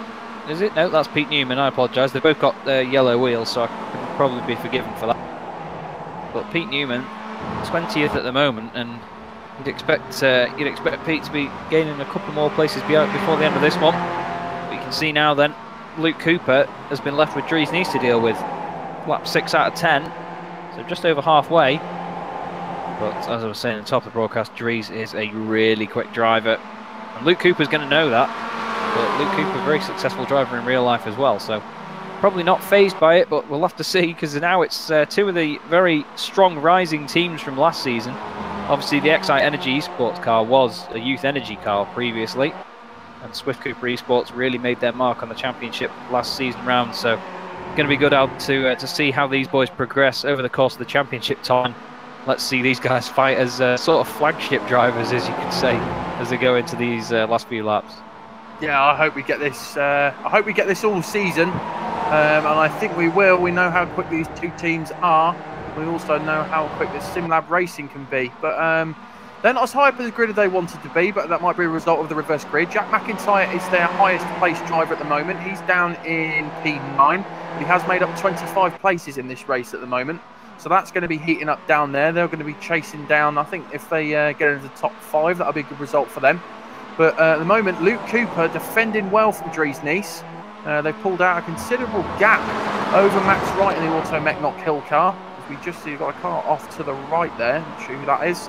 But we've got Dries Nice and Luke Cooper leading the way then. And then Max Wright, Charlie Summers and Michael Hall are your top 5. So I think, Chaz, and you'll probably have the same opinion as me, this is really going to come down to the wire, this one. And Dries Nice is going to be biding his time to make that move for the win. Yeah, he's going to be just thinking tactically, and it's another one where we think about slipstream. It's not been a massive factor down here, but obviously as you go down the drop here, it may come into effect, but that's really the only place it matters. You can see again that beautiful cloud just disappearing, sun comes out. It's just a beautiful little thing to bring in. I'm in awe of it. I know that the first night that iRacing did the update, me and Alex were driving around Imola, and we saw that quite a lot. And we were just gobsmacked. We couldn't get our jaws off the floor for about half an hour, but yeah, really good camera angle there as well at Dries Nice. Absolutely going for it, chasing down Luke Cooper, but you can see how well these guys are matched on pace. Through certain corners, Luke just gains a little bit of time on him, and through others, Dries just sort of reels him back in. So they're very well matched, these guys, and I'm excited to see whether Dries will go for it towards the end of the race, but I think Luke might have it in the bag if he just keeps controlling it as he is, mate. Yeah, I think he will. We know how good that Luke is at defending. We saw that last season. But we also know how quick Dries Nice is as he goes quite wide, coming on to, what's it called? Not quite straight. So, yeah, he put it a little bit wide there, one wheel on the grass, as we just see now. Michael Hall going up the inside. Sorry, that was Charlie Summers going up the inside, fighting with the CQI boys and Michael Hall here. So we've got, we've got Michael Hall fighting hard. He's up into P4, and he's had quite a nice drive there, Chaz. He's up 12 places. He's got Charlie Summers in front of him in the Swift Cooper Esports car, and then he's got Josh Thompson behind him as well, with Max Wright in P5. So Josh has made his way through the field, as I've said before, but he is currently in a scrap. He's got Jack McIntyre coming up hot on his heels, and he's fighting his way through all the places, and it's been quite nice to see them on the timing screens moving their way up through the grid. They've been making up quite a few places between them, as we see Jack McIntyre now looking up the inside of Jack Ashton, and he gets the move done quite nicely, but Jack Ashton fights back. The MX5 steps out just a little bit, and they're still side by side now, but it looks like Jack McIntyre's got that move done, Chaz, and yeah, some brilliant overtaking moves out there today. Yeah, these guys are really putting in the very best of their abilities here. Martin front there, you can see down the inside of Alan McCain. They've got some other drivers of company as well. That's Nick McCarron in the SimLab car. Behind him is Adam McNally, making his way back up through the field after his incident in race 1. He's into the top 20 now in 18th place. He is, of course, the Excite Energy Esports team manager. He's been doing a fantastic job with sorting that livery out himself, and obviously doing all the sponsorship deal with the team. Very exciting opportunity for them. not to use the pun. I'm sure that's going to come out a lot over the course of this season. But Nick McHerron now has made the move and he's running away with it with Martin front. We look back at McIntyre, 2 wheels over the curb there. Jack Ashton really giving it everything down Paddock Hill Bend. There's a car off on the inside. I believe that to be a CQR car. And it's Pete Newman. Pete Newman's pulled it over. He's 31st at the moment, so he's not had the greatest of races in race 2. McIntyre really on the pace now. He's going to be chasing down well, it's not his teammate, I apologise. Very similar looking cars when they're black with different coloured logos on. It's Josh Thompson. Oh, behind Charlie Summers. Sorry, it's Luke Cooper. I'm getting them all confused here. I normally know the colours off by heart. Nearly contact with Jack Ashton very closely side by side as he come down the dip. This could be anyone's, Tom. What are you calling on this one? I'm not sure, Jake. We know how quick Jason Cooper can be, but we also know how quick Ashton can be as well. So this is really going to be a fight to watch. And I said this at the start about the midfield pack can produce some of the most exciting racing. And I just wish that other series in real life would focus more on the mid sometimes rather than just the front-running drivers. But yeah, Cooper defending really hard now. And just the speed that they can take through there. The car gets so unsettled as they take the curb. You can just see the tyres bouncing around and the whole car bouncing around, sorry. And it's amazing how much grip these little MX-5s have got. And it really shows testament, Chaz, to the time and effort that these guys put into the setups for these cars. Yeah, they've got to work with it a lot. There's, I mean, even though there isn't a massive amount you can change on this car, it can really change how it behaves quite a lot. So it's good to see what we can, what these guys can do with it anyway to make it perform. Really jumping the curbs there at Paddock Hill. They're all doing a bit of a scenic route through the gravel. Not that it needed any more grooves putting in it. You can see the battle for the lead though. Charlie Summers is closing in on these guys, but I just don't think it's going to be enough for Dries Nys here, Tom. Although I say that, and that was almost a sort of premature commentator's curse. Still chasing down Luke Cooper, but you can see he's just trying to keep the momentum going. He's being really careful with his steering inputs, get it off the grass as soon as you can. It's just difficult for him to manage it all. Once again, you see the sun going in, the clouds are out now. That will change the track temperature as well. That's one of the very interesting things that iRacing have done with this. It doesn't just change it visually, it will affect track temperature. So you could go into a corner and it'd be cooler than it was before, and even by just a few degrees. That can change how it behaves quite a lot, Tom. So Dries has got to start thinking about stuff like that now as well as he chases down Luke Cooper for these final few corners. Yeah, he has. So he's only got about half a lap to do it, and that's what I like about this iRacing update is the fact that the car might work on a setup on one half of the circuit, but when the cloud comes in for the rest, it might be a totally different story. But we see Dries Nys got a fantastic run out of that corner there, as we see. I think that's Josh Thompson off in the background. But here we go then. Coming towards the end of this race, Dries Nys right up the backside of Luke Cooper now. I think he's just going to be a bit too far away. He's tucked right into the slipstream, but it is Luke Cooper who is your race 2 winner this evening. And we see Max Wright there taking P6, Josh Thompson just getting P5 from him. So another sterling battle from those guys. We see Mr. Wright going into the wall at the end of the lap. This is the fight for P13. And Giddings brings it home in P13 for Beast Racing there. And we've got Sutton here. Takes P20. He did quite a nice recovery drive there, Chaz, actually, after his incident at the end. And then we've got McDonald and Jones fighting for P26. It looks like McDonald is going to get it there. Jones just a little bit too far back. So, Chaz, your thoughts on this race? Personally, I thought it was action-packed, and it was like a British touring car race, really, wasn't it? Yeah, it was really, really action-packed stuff there. A lot of fun to watch, but we've got another reverse grid coming up, don't forget. So we'll have to see how that one turns out. It should be just as exciting as the first two. Yeah, I think it will be. I think it's only going to get better, and it's really nice to see with this new build that iRacing has brought out for the end of 2018 and the start of 2019, how the cars just look a little bit harder to handle with the change in track conditions. So a little bit more of a challenge for them, but I think it brings a lot closer racing here.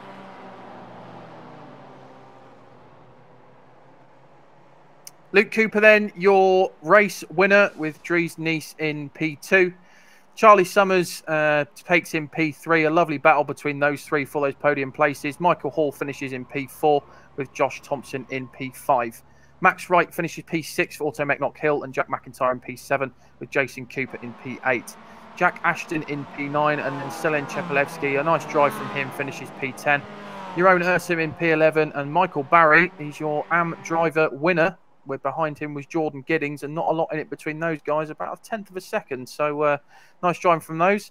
And then just behind, 3/10 behind, is Benjamin Mears in 14th. Martin Front in 15th, with Nick McCarron in 16th, Adam McNally in 17th, and Alan McCain in 18th. Looking further down the grid then, in P19, Roy Ververecki is 19th. 20th, nice recovery drive from Ashley Sutton. Rob Graham in 21st, Billy Rose in 22nd, Scott Malcolm in 23rd, Cesare Rizzo with Chaz's famous commentators curse in 24th, Carl Jacquelet in 25th, Joe McDonald in 26th, Craig Jones 27th, and then Mikael Garcia in 28th with Anthony Ainsworth in 29th. Looking down the grid, these look to be your retirees then. It was Steve Hefford, Pete Newman, Pete Van Gull, Anwar Beryl Smith, David Ayres, Craig Williams, Rich Haynes, Jordan McGlone, Ryan Walker, Dave Hampson, Ashley Beard, Lorne Murray, Jamie Ayres, Alex Cherney, Carl Hardy, Tyler Lugo Vickery, who fell off at the start after getting that pole position, but he'll be looking to come back in the next race. Lee Barmer, and then rounding it out is Mikey Key for Result Clothing.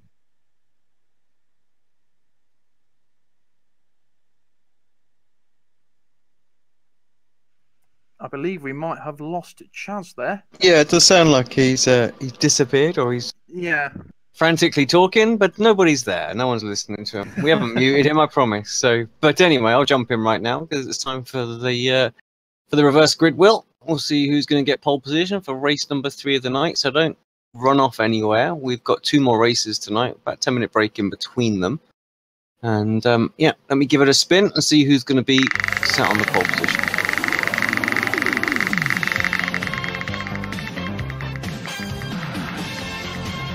Bit smaller, but still a reasonable reverse. 20th. 20th. So that put. Let me just have a look down my timing screen. That puts Ashley Sutton on pole there for race 3, with Rob Graham behind him in the Auto Knock Hill car. So that's going to be an interesting start. Ash looks to be he could get 2 out of 4 here tonight, and maybe he could make it also 3 out of 4. So from me and Alex, and also Chaz, who I'm sure will be returning for race 3 in about 10 minutes' time. Don't go anywhere on the iRacing Esports Network.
Welcome back to race 3 of the evening in the BSR MX5 Winter Series. We are here at Brands Hatch on the iRacing Esports Network. My name is Chaz Draycott alongside Tom Jacobs in the booth tonight with Alex Simpson on the cameras. We've seen two really frantic races so far. The second one a little bit dirtier than the first, but it's still been very good racing for the win essentially. Really good battles up front, haven't there been, Tom? All night it's been really good. Yeah, it's been really exciting racing. I hope you guys are enjoying it at home as much as we are on the iRacing Esports Network. It's been lots of fun in the commentary booth with Chaz and Alex. So, and I hope we get an exciting race 3. But we've got Mr. Sutton is on pole at the moment. So I'm sure Chaz he's gonna be going for that elusive second race win. Yeah, he certainly will. It's not often that you see anyone get more than one win a night in this series, because the reverse grids make it so fierce then as the red lights are about to come on for the third race of the day. It's a little bit more overcast this time, so hopefully these guys can light up the track, and off they go. They're away. You can see the wheel spin from Ash there as the car tries to drop down the banking. But he's side by side then. Roy Verke is in the middle of Alan McCain and Adam McNally in the Excite Energy Esports car. Ash has just got a great lead straight away. As you can see the rest of them filtering in behind then. All the bright, lovely liveries that we get in this championship, as McNally really closing into the back of Roy Verke there. Roy, the highest placed AMP driver at the moment. His teammate Benjamin Mears is a little bit further down. He's getting feisty for these first few spots. Oh, and that's around. That's Martin Front in the Northern Lights car. The number 11 machine is around and he's flying down the timing screen. You can see Jason Cooper there in the 35 car down the inside of Mick Barry. Onto the back straight for the first time. Tom, doesn't seem like too much drama kicking off this time round. No, the guys seem to be very conserved, don't they, through the first lap this time round. We haven't seen as many incidents. But look at the lead that Ash Sutton's got already. We saw him coming out of turn 1 on Paddock Hill, and he was 0.8 of a second up on everyone else as it was then. So he's extended that by pretty much another 1.2 seconds. And he's pretty much got about a 2-second lead now over the guys, over Roy Verke and Adam McNally behind him. And Nick McCarran MP4 with Alan McCain behind him and that rounds out your top 5. So here a little bit of argy-bargy behind them. Jordan Giddings there going well. He's up to P9. Sorry, he's down to P9. He started in P8. But some nice trains forming here, Chaz, and some nice little battles out on track as we see the guys going too wide. As they come onto the start-finish straight again there, and I think they're about to put it 3 wide as well. So I think we're in for an exciting one for race 3. Yeah, big battles going on all the way down here. You can see him nearly 3 wide down the straight. Dries Neist getting the overlap. You can hear contact and sliding around, and you can hear all the tyres screaming on these MX5s. There has been reports of people saying this car's more understeery than it before. I gave it a little run out, and it's not too bad to be fair. I don't know what all the fuss is about, but these guys drive it a lot more than I do. They drive it a lot harder than I do. I've not got the talent half of these blokes have got. But Adam McNally up to second, he'll be happy with that. He's gradually made his way up the order, which is, in the background, I think that's Mears. It's Ben Mears is off for Automech. McIntyre's involved, he's going down the order as well. Not sure what happened between those guys, but that's a real shame. 2 really big names there to lose down the order. But yeah, it's great to see Adam making his way up. He had a torrid first race, got taken out in an incident. And well, he finished sort of mid-pack in the second one. The reverse grid helped him out. And yeah, he's up there now. I'm sorry, boys, my screen has just gone completely black for a second. I've just lost everything. 1 second. Oh, there we go. I apologise for that. Just you all right now? Are you happy? Yeah. Well, apparently War Thunder wanted to update itself, and that was apparently more important than this, which I disagree with. As we see the number 28 car there, that is Billy Rose, just losing a few places there. I think he just ran wide out of Westfield, but look at this train. There's just cars everywhere, 2 wide, and even just single file. There's someone off. I can hear Chepolevsky's going down the order. There's an Automat car on the outside as well. That's Chepolevsky on the in the foreground there, kicking up some dust. Really not happened. I'm not sure what happened to him there. He might have been contact, because we often know Stellian doesn't take himself off, Tom, but I think his rallycross routes might have got the better of him there, and he's put it on the dirt. Yeah, it's probably what he's done. He's probably got attracted to the gravel trap, because that's what the sort of material he'd normally be running on. But as we come into Paddock Hill now, the car stopped on the outside, on the exit of the pit lane there. The car's just getting on 2 wheels coming through Paddock Hill. We come up to the next corner, under the bridge now. And there's a lot of jostling for position out there, but everyone seems to be getting through all right. There's a few little bits of paint scraping off and stickers flying and things. But one of the cars losing a bit of connection at the back. But Adam McNally in P2, and he is looking to pull away from the number 3 of Roy Vervecke and Nick McCarron in P4. But Ashley Sutton now way out in front, and I think unless something happens to him, Chaz, I think he might have this one in the bag already. But P2's the exciting one at the moment. McNally, we know how well he can defend, but Mr. Roy Vervecke in P3 in the number 3 car, he's your highest placed AM driver at the moment, and he's on course for a podium here, Chaz, if he keeps going the way he is. So great driving for him there. Oh yeah, he'll be doing that. Roy's been around for quite a while in a lot of the BSR leagues. He was out for a while. I didn't see him racing in too much, but then he got back straight on it, and yeah, he's still putting in the results, and he's not a slouch, I tell you that. He surprised a lot of us in the BSR Kia Club Series a few years ago, when even though he was classed as an AM driver, he was just suddenly fighting for the title, and fighting for 10th and 11th is Dries Nice and Jack Ashton. Sorry, it's Nice just in front of them. That's Ashton and Giddings.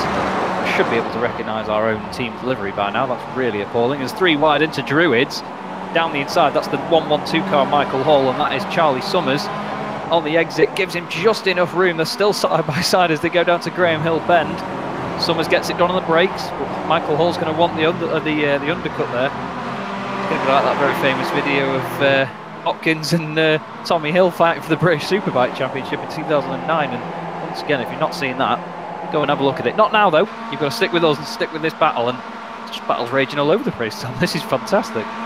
Yeah, it is. It is like British Superbikes going around here at the moment, just with 2 extra wheels, and they've got to be said a lot more stability. But as we see now, Alan McCain, he's fighting off Jack Ashton here, but it's bringing Jordan Giddings into play. We're on board with Jack Ashton now, and he's on the back of Craig Williams at the back, and they do make contact, and that's unfortunate for Jack Ashton there. I'm not sure what happened. I think, was that Craig Williams who was down, who went into him there, Chaz? I think you might. Did you get a better angle than I did? Well, we have a look now then. Alan McCain, I think, was the car in front. Yeah, Alan just gets it out of shape. Well, nothing he could do there. He just tried to save it and snapped away. There's a big hit from McIntyre there. McCain holds on the brakes though and makes sure the car doesn't bounce back on the track. But real shame for those guys. It's very easy to lose the back of this car, as we've seen, especially around fast corners like Westfield there. But Alan McCain, unfortunately, not keeping hold of it, as we see now. This battle near the front. This is Jason Cooper in 4th place, chasing down Roy Vervecke, and he's got Nick McCarron and Josh Thompson behind him. Thompson's just naturally found his way to just sort of boil back up to the top, hasn't he, Tom? He's just always got that in him to just gain places and get through the field. He's just been proving himself time and time again. Yeah, he's like pasta in a boiling pan, isn't he? He always tends to come to the top. He can start down low. As soon as the heat turns up, he's back up there again. So good on you, Josh. Just don't hope he goes soft and floppy and then he sticks to the wall. Well, yeah, that's well, we did see that last season a few times, didn't we? He's just chucked it down the inside of McCarron, actually. Brilliant move, really committed, and he just gets it done on the brakes before we can even blink. So, yeah, there we go. He didn't stick to that. He just went for it. Yeah, he did. So we know what Josh is like for overtaking moves in P5. I don't think he's going to catch Ash Sutton here, Chaz. He's probably way too far back for that. But McNally could be one that he could take. But I know McNally and Cooper are very good at defending here. But Vervecke is really going really well. He's in P4 in the AM car. He's got the likes of Josh Thompson, Nick McCarron and Charlie Summers behind him, and he's defending well, but Josh Thompson's going to take that place from him.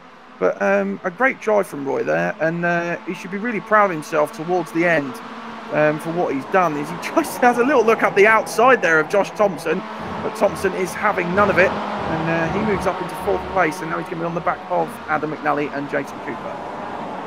Yeah, Adam McNally's having a good run as well. He'll be happy with that. Still near the front of the field, especially for the new team as well. He's just sort of made the most of the format of the evening, I think. As well as Steve Hefford off the track in the background of the Simlab car, no bonnet on that. It's Jordan Giddings now. Oh, Rizzo again. This is the third race in a row in this part of the track we've seen Rizzo, and he's gone around as soon as we've gone to him. Real shame for Cesare there. He's having a bit of a nightmare tonight, but I think subconsciously we'll be happy he didn't take Jordan Giddings with him. It's all a bit of a battle in the background there. Not quite sure who that was. I think it was Jordan McGlone in his very distinct yellow and white machine. It was. He's with Mick Barry down the inside behind them. That's Martin Front trying to get back through the field and back to the front. It's not going to quite happen for him, but he regained from his spin earlier. And yeah, these boys, even though this is like 25th, 26th, bit of grass track in there from Lorne Murray, these are having a right good old scrap. But there's so many liveries that look similar here, Tom. There's a lot of white, pink and red, and then you've got the yellow and black cars, and then you've got the white and purple as well. It's going to get all confusing for these guys. They're not going to know who they're fighting. It's getting confusing for us as well, to be honest. A lot of the guys have changed their liveries for this season. Yeah, it's they seem to have all gone for quite similar liveries as it stands. But there we have Mick Barry. He's on the back of Jordan McGlone, and this, as Chaz says, is the fight for P number 25. And they're putting one wheel on the grass, and there's a little bit of damage as well. So there's battles going on all over this circuit. As Summers takes P6 from Vecchi there in the number 103. And it's the Swift Cooper Esports guys, and they're coming up against the newly formed SimLab guys. We've got two cars off. That's Rizzo again, and McDonald as well. So Rizzo, as you say, Chaz, he's having a nightmare this evening, bless him. He's it's been all 3 races now, I think he's spun out, isn't it? Yeah. I was just going to say, actually, if while Alex is in the little theme of replays, whether we can just have a look at Martin Front there, going around the outside of, I believe, it was Lorne Murray. There's a big incident there. Those boys all get really caught up with each other. There's a lot of big hits, but Martin Front went around the outside of Lorne Murray at Sheen Curve. Lorne had to get out of it when he went to overtake Scott Malcolm. And I don't know how he managed to do it, but he somehow kept that car round the outside and on the racing line. And it just somehow made the move stick. One of the Excite cars around there, I think the pinky red roll cage is Ryan Walker in the 97 machine. So he was off at Paddock Hill Bend as well. Who did he get by? Sorry, I'm just trying to find the replay for you. I believe it was Lorne Murray, actually. I believe it was, anyway. Just before this. Here we go. Thank you very much, Alex.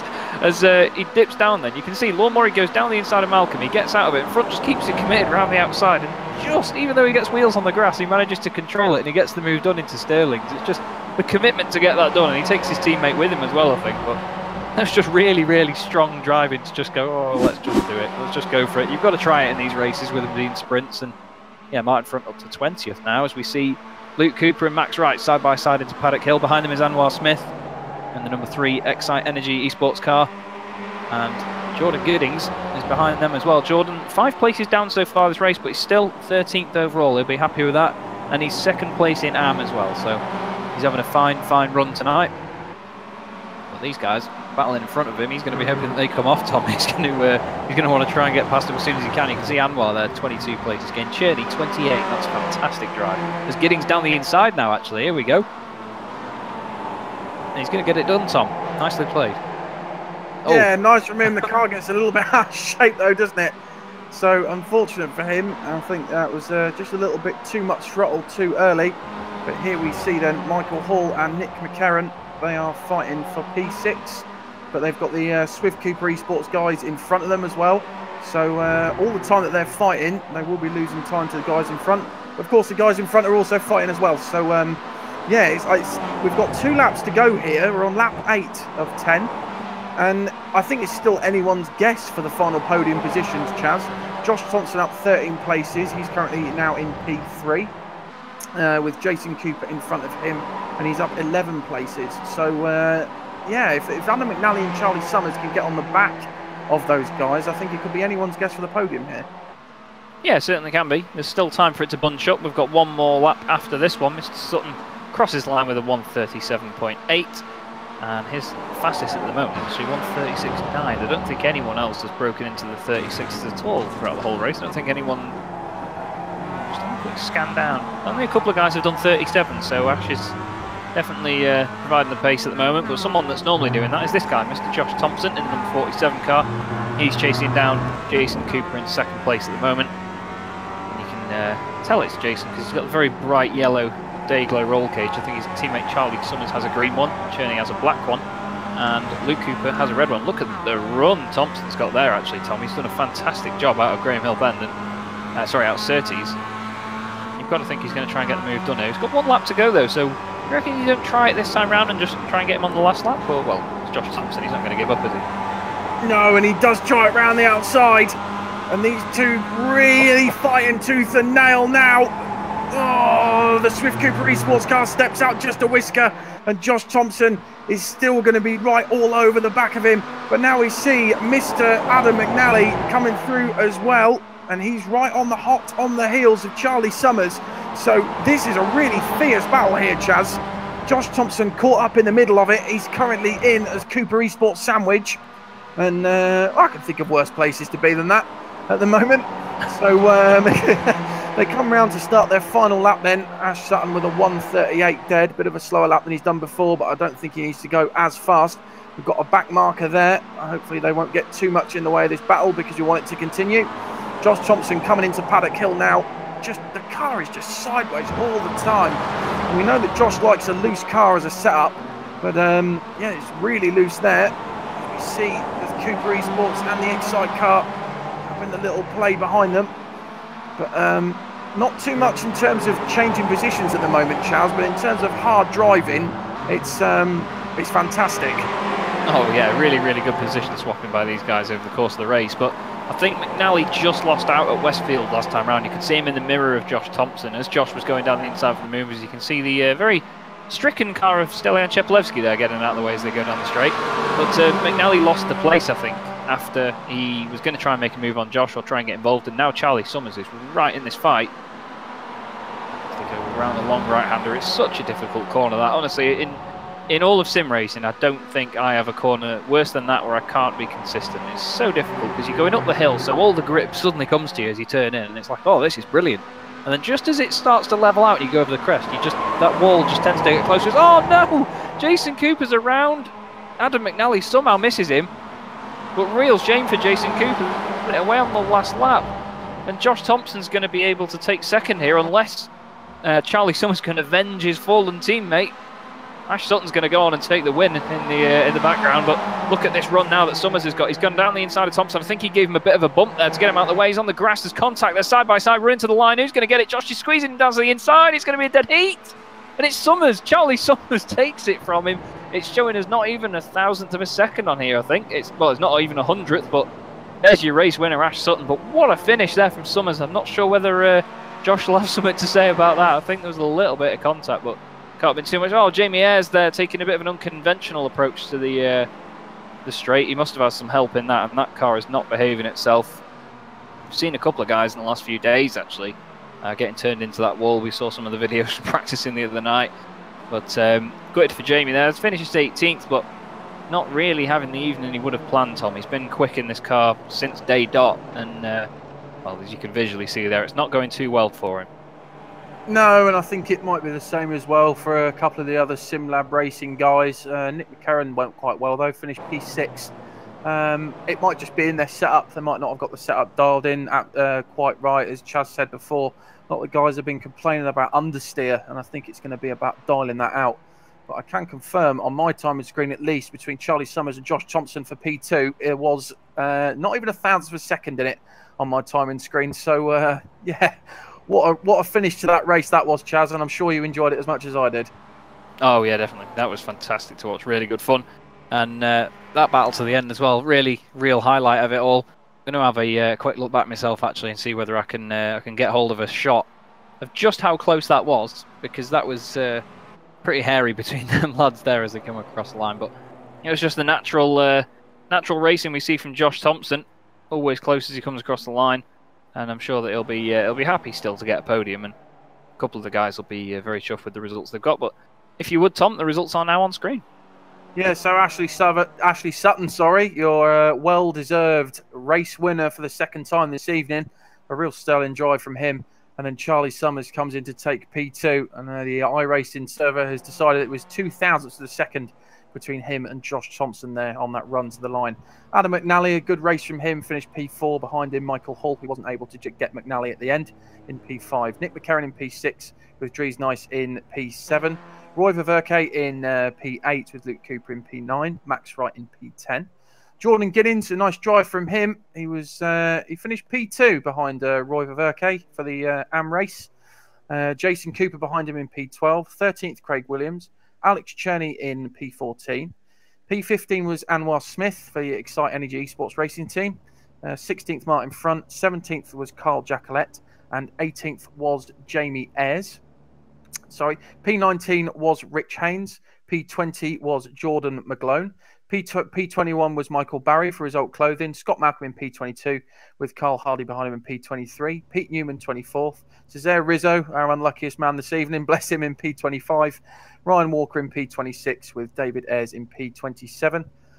Joe McDonald was P28 with Mikel Garcia behind him in P29. And then Alan McCain was rounding out your top 30. Behind him, we had Lorne Murray, Billy Rose, Pete Van Gaal, Lee Barmer, Rob Graham, Dave Hampson, Jeroen Ursum, Craig Jones, Jack Ashton, Steve Hefford, Stellan Chepelevsky, Benjamin Meuse, Jack McIntyre, Tyler Lugo Vickery, Mikey Key, and Anthony Ainsworth rounds out your finishers there.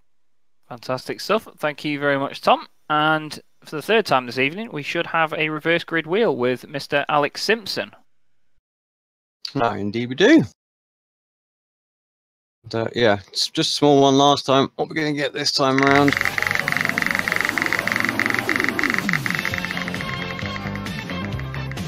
Looking like it might be a full if it makes it. Oh, I'm not sure it's going to. 25th it is. Okay, so a bit of a, not the biggest one. And I tell you what, it's another shift of luck for a driver this evening. Cesare Rizzo will take pole position alongside Pete Newman, who's also had a bit of a tough evening. Carl Hardy's going to be third, Scott Malcolm fourth, and Mick Barry will be fifth. So for the fourth and final race of the evening, we should be with you in about 10-15 minutes time on the iRacing Esports Network. And me, Tom, and Alex will call the shots from there. Do not go away. We will be straight back with you. Thanks very much.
Welcome back to the iRacing Esports Network for the final race of the evening in the BSR MX5 Winter Series. You can see on screen right now some beautiful lighting effects as they do this final race.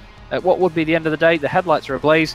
I'm Charles Draycott with Tom Jacobs and Alex Simpson on the cameras, and we're having a really good time tonight watching these guys in their first round of the championship. It's been really exciting so far, Tom, and hopefully this final race will be a great way to round off the evening. Yeah, I think it will be. The guys will be looking to go out on a high, won't they? So, yeah, I think it's going to be some great fun. We were just saying in the ad break that how much for those guys that remember it, this lighting looks like TOCA 2. I think it was round 14 at Knock Hill or something, and it was stormy conditions. It looked brilliant. So, yeah, I think we're in for a really good race for this evening, Chaz, and let's see who can come out on top for the final time. Yeah, we've seen two fantastic wins tonight from Ashley Sutton, and we couldn't have expected less from the 2017 British Touring Car Champion, of course, but these guys will be having a really good time racing against him as well, and you never know from races like this. You can always learn from other people around you, and that's what series like this are really good at. They help everyone sort of improve and just work together in terms of a nice sort of community that these championships bring, and we are getting comments, of course, about the lighting from ourselves actually. But I just realised that I saw the comment and I thought, oh, I'll bring that up and agree with them, because that shot there, dear, where you can see the fade from the orange to like a purpley coloured beautiful, and then I saw it said Apex Racing TV. So, you know, these things happen, but yeah, it's iRacing has done a beautiful job with these skies. Just look at that, the clouds, and even as we saw before, the sun sort of coming down the straight when the clouds don't cast shadows on it, and the fact that it affects the track as well is just brilliant. So we're just about to go onto the grid then, and we'll have to fly through this as quickly as we can. Lee Barmer takes pole position from... Oh, no, he doesn't. Cesare Rizzo takes pole position. Pete Newman is second. Carl Hardy third. Scott Malcolm fourth, with Mick Barry and Jordan McGlone on the third row. Richard Haynes is seventh. Jamie Ayres will be hoping for a better result from eighth. Carl Jacquelet is ninth. Martin Front 10th. And we'll have to fly down the rest of them because this is going to get started pretty quickly. And Alex Cherney, Craig Williams, Jason Cooper, Jordan Giddings, Max Wright, Luke Cooper, Roy Verver, Kate Dries Nice, Nick McCarron, Michael Hall, Adam McNally, Josh Thompson, Charlie Summers, Ash Sutton, Ryan Walker, David Ayres, Joe McDonald, Mikael Garcia, Alan McCain, Lorne Murray, Billy Rose, Pete Van Gool, Lee Barmer, Rob Graham, Jerome Urson, Dave Hampson, Craig Jones, Jack Ashton, Steve Hefford, Stellan Chepleski, Ben Mears, Jack McIntyre, Tyler Lugo Vickery, Mikey Key, Anthony Ainsworth, and Oscar Wilde, who I'm pretty sure, well, that can't be his real name, surely. He's at number 11 at Swift Cooper Esports, and I think that's going to be Mr. Kip Stevens in disguise. As the red lights are on, the green lights are off, and they are away for the final race of the evening then. Pretty team start, it seems, by the guys at the moment. They'll make their way down.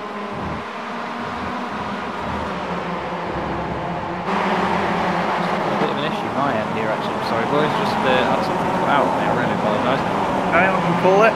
So a nice clean start from the guys, and what a fantastic shot that is. That really shows off the iRacing Esports Network as one of the, I believe that was one of the Northern Lights racing cars gets massively out of shape. We've got a big spin out there. I'm not sure who that was. I think it was Anwar Beryl Smith. Ashley Sutton dropping down the leaderboard as well. So unfortunate for him. But as we were saying earlier, this really shows off iRacing's new build in this lighting. But the guys, apart from that little incident, seem to all be through quite cleanly. Pete Newman leads away from Cesar Rizzo, who's going in P2, from Scott Malcolm in P3 and Jordan McGlone in P4, Jamie Ayres in P5. So that's your top five at the moment. And Scott Malcolm is leading your AM race here in the Team Mad car. And we've got another car off as well. Only caught a glimpse of them. Some of the cars getting a little bit of damage at the moment. Who's that? That's the number 44 car of Dries Nice. Unfortunate for him. He was had such a good race 3, and that's really caused a bit of a ruckus in him. But Chaz, have we got you back now? I don't have live cameras, as it seems. I've got live timing, but I don't have cameras right now.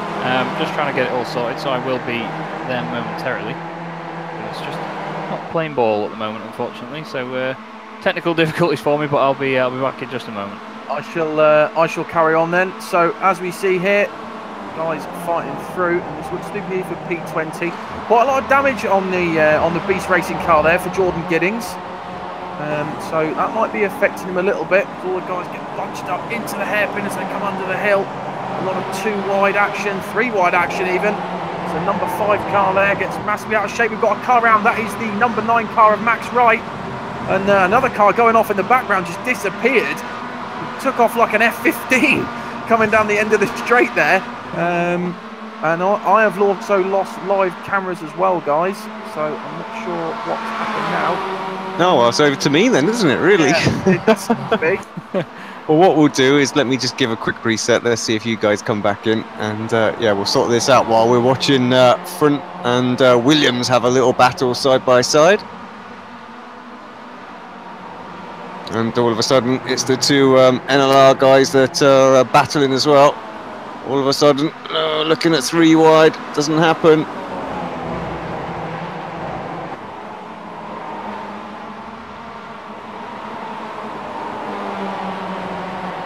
I do have cameras back now, boys. So we are. I can confirm I am back as well. Yeah, won't be for a moment. Well, there we go then. There we go. Just having a quick look now then, as they come down the straight, you can see the beautiful drop in lighting now. So by the end of this race, it's showing us a bit of a longer race on my screen. I've got it as 25 minutes, but I think that's the time limit if they don't reach that many laps in that time. You can see it's gradually going darker as the session progresses, and this is the beautiful effect that iRacing has now presented us with, and it helps out with the racing. Oh, there's one of the Northern Lights cars in the background. Really getting clipped hard there out of Paddock Hill Bend. Not quite sure who it was. It's going down the order. I'm just trying to catch it. The name is moving that quickly down the order. I can't read it. I'm not sure who that is either. I'm still having a few little technical difficulties. Lorne Murray, I think maybe. Frint's also around. No, it's not. I think it was Murray. Yeah, he was having a problem. I think I saw it in the Northern Lights car, but my eyesight is deceiving me there. As we look back at the lead then, Pete Newman, and I'm not even going to say the driver in 2nd place because I tend to have put a curse on him in every single race that we've broadcast on him so far. Jamie Ayres is in 3rd. He's going to be hoping to keep that place. He's not had the best of evenings, but look at the lighting. I mean, I know we've said it a lot tonight. You really do have to respect that. It's just absolutely awesome stuff. Nice to see the headlights on the track as well. It's just really good how it all refreshes so quickly. That's the one thing I've never been able to get over. It all affects it, and it's all information being transferred, not just from these drivers to each other, but to us as well. And it's just a hell of a sim, isn't it, really, Tom? It does all the right jobs. Yeah, I've tried many other sims, all the others that are available on the market, and I think most people end up coming back to iRacing in one way or another, even if they're taking a break. But Craig Williams is having a sterling drive, isn't he, Chaz? He's up 6 places, up into P7, behind Scott Malcolm, and yeah, they're all having quite clean drives at the moment. We haven't seen too many incidents, although I don't know if we had any while we lost the live feed there.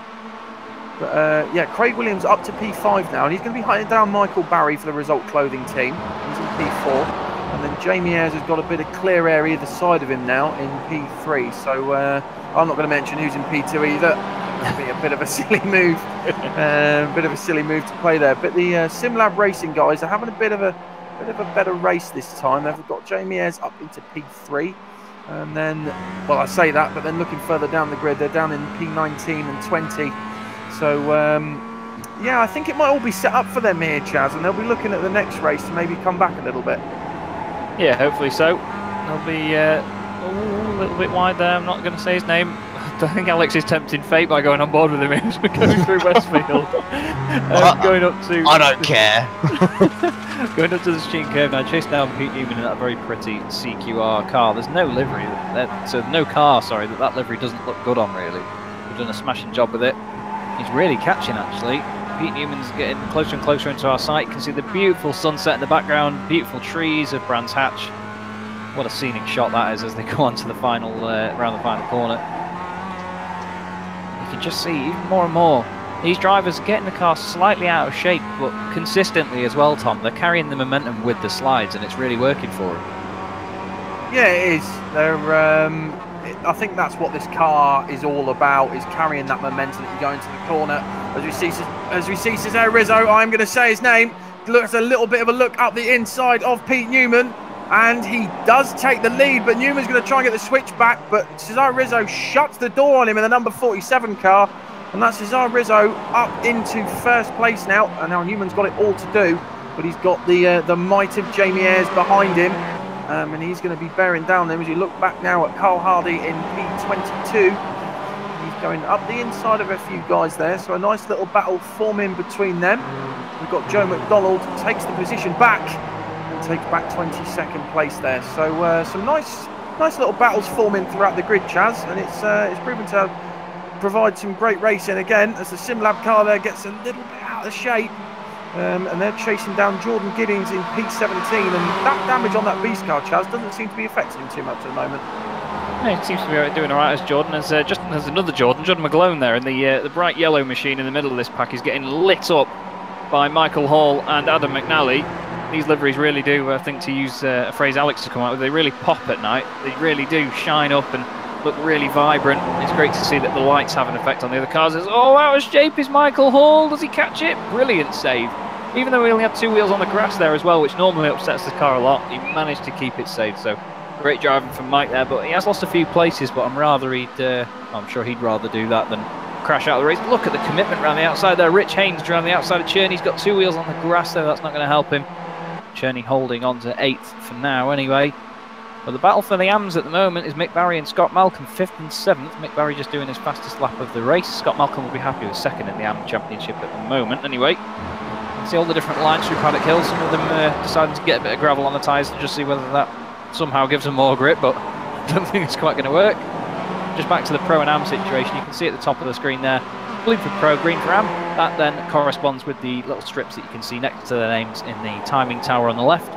When the box with their number in is green, that means that we are looking at them essentially, or on board with them. If it goes red, that means they've gone off the track or had an incident with somebody, and we can sort of identify what's going on. So if you do see somebody flying down the order with a red box, then it's pretty likely that they've gone off the circuit. But someone that's hoping not to go off the circuit this time is, I'm going to say his name, Cesare Rizzo, defending from Pete Newman for the lead with just 4 laps to go, Tom.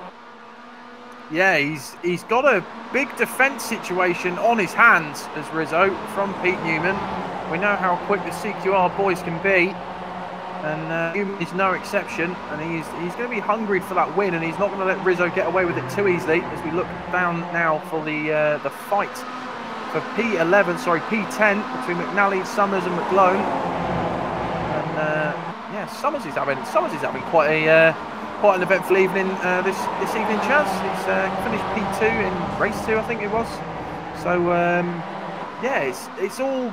There's a little bit of argy-bargy, bit of damage on some of the cars, but in terms of race leaders, though, Pete Newman has taken it back from Cesare Rizzo, and yeah, this is going to be a real nice battle till the end. So here's the replay then. Cesare Rizzo coming around the last corner, and he gets the car, big sideways slide. He did so well to hold that car then. Brilliant driving craft from Cesare Rizzo there.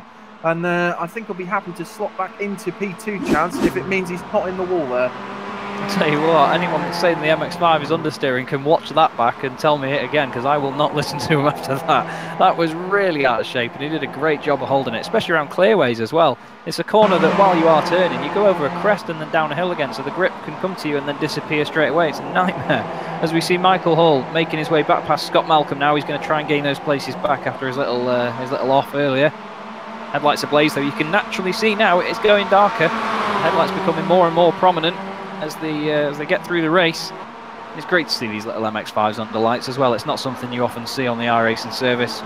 We saw it towards the end of the season at Daytona last time round, but it's great to see them under lights when it's not quite pitch black as well. It makes a hell of a difference as we can hear contact.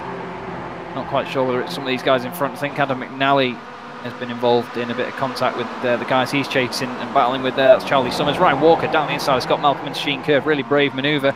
Got to be careful because he's on the gravel. Into Sterling's, he's got the inside. They both turn in. Oh, Scott just goes wide. I think he just did that to avoid the contact there from Ryan. And the two Scots coming to blows there, but they've got away with it. And there's even more contact there I can hear just in front. I think McNally's having a right old ding-dong with whoever he's got around him. Oh, there's a car in the pits there. There's a car spinning inside the pit lane. I'm not sure. I think that was Tyler Lugo Vickery. I'm not quite sure how he's managed that. But he's not had the best of luck recently as Tyler with his racing. So hopefully it improves. As we look at Josh Thompson putting Alex Cherney under pressure. These two both very quick. Beautiful shot of that sunset there as they come out of Druids, but this is just very frantic stuff, Tom. These guys just haven't let off all night at all. No, they haven't, and that's what we come to expect from this series, and this is why it's one of the best leagues on the iRacing service from British sim racers, BSR, as they're better well known. And I've got to say, I think if you want to get into iRacing, into a decent league, this is probably one of the #1 ones to go for on the iRacing service. Just provides really hard action, really fast-paced racing, and as we say, we've got the Pro and Am leagues as well. So if you're not the quickest guy on the block, you can enter yourself into the Am league and then get some experience and work your way up. So yeah, I think that's why we've come to love this series, Chaz, because it always provides some of the best racing that we see on here. Yeah, it really does. And the MX5, while you can sort of make the setup what you want it to be, we've said before, it's easy to drive, hard to master, and that's what these guys are all trying to do. As Josh really deep on the inside of Sterling's there, and on the outside, the groundsman's going to be a bit annoyed with him. Hopefully he'll be able to, well, not be able to see it because it's dark, but we'll have to leave that to them. Well, Josh chasing down Cherney at the moment, though. He's not quite got it done, but Mick Barry's going to be seeing those guys coming up behind him and thinking that he's going to be under pressure. But if you're Mick Barry, you've really got to think about the fact that Scott Malcolm is your next competitor in the AM class, and he's 14th, so you could probably let Cherney and Thompson go and still be happy with the result, as we see Jason and Luke Cooper then down the straight with Ryan Walker, nearly 3 wide into Paddock Hill Bend. Steve Hefford's in this as well. I know Steve races in VR, so he's going to have a fantastic view of this. 2x2 now, as the 2 Coopers go into Druids. Ryan Walker trying to hang it around the outside here, Tom. This is getting really feisty between these guys. Yeah, it is. I think this could, the guys need to watch themselves, because this could all end in tears, and it nearly does. And we see the Excite car, Excite energy of Ryan Walker, and they just got absolutely annihilated by Steve Hefford. They're pretty much around the outside, and now Ryan Walker falling back a little bit from these guys. So Steve Hefford pushing his way through, but now he's up against the 2 Cooper boys. But he seems to have got him on the straight. Sorry, he's taken to the outside line, and then we see Jason Cooper there just sliding in behind Steve Hefford. So he's in a Cooper sandwich, which is a nice place to be, I think. And and now they've formed a little bit of a train. But while these guys are battling, they're going to have the likes of Malcolm and Giddins, and we've got Mick Barry off onto the grass there. So Chaz's famous groundskeeper is not going to be happy with him either there. No, I think it was a bit more evasive than I was expecting from Mick Barry. I didn't think he quite needed to get out of the way of Cherney and Thompson that much, but you never know with these boys. On to the final lap then for race leader Pete Newman. We're not seeing a lot from him, and he who shall not be named, Cesare Rizzo, in 2nd place at the moment. And Craig Williams is actually 3rd. It does say A. Williams on the timing, but that's because his middle initial is A, so it tends to just show like that. That's how life is. Thompson trying to get down the inside of Cherney. He's trying everything. He's just mounting these curbs everywhere, but he just can't seem to mount enough of a challenge, I suppose. Cherney's just soaking up the pressure really, really well, and he's going to hope that he can hold on to 5th place overall. Jamie Ayres having a quiet race in the number 4 car in 4th place. And funnily enough, I was hoping that he would as well, and he has gained 4 places to get there as well. So it's pretty much the stars are aligned for Jamie Ayres right now.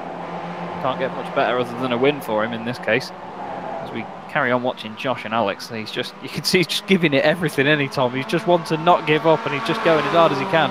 A quick swap between Giddings and Malcolm for 14th and 15th, and that importantly is 2nd and 3rd in the AM class. So those boys are fighting for the honours of the last 2 spots on the podium. Jordan's had a really good run tonight, to be fair. Not that we're biased, but he has had a really good run in this race tonight. Scott's down 11 places and Jordan's up 1.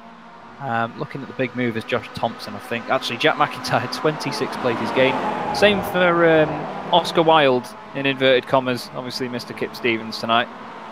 But Cherney then, just defending enough from Thompson. I think he's going to get it done, but as we look to the front then, it's going to be Mr. Pete Newman, and Cesare Rizzo is going to finish 2nd, but Pete Newman, after what was a torrid evening earlier on, takes the win in race 4 tonight. Rizzo 2nd, Craig Williams, great podium for him. Jamie Ayres, 4 places gained, car 4 finishes 4, and oh no, we didn't want that to happen.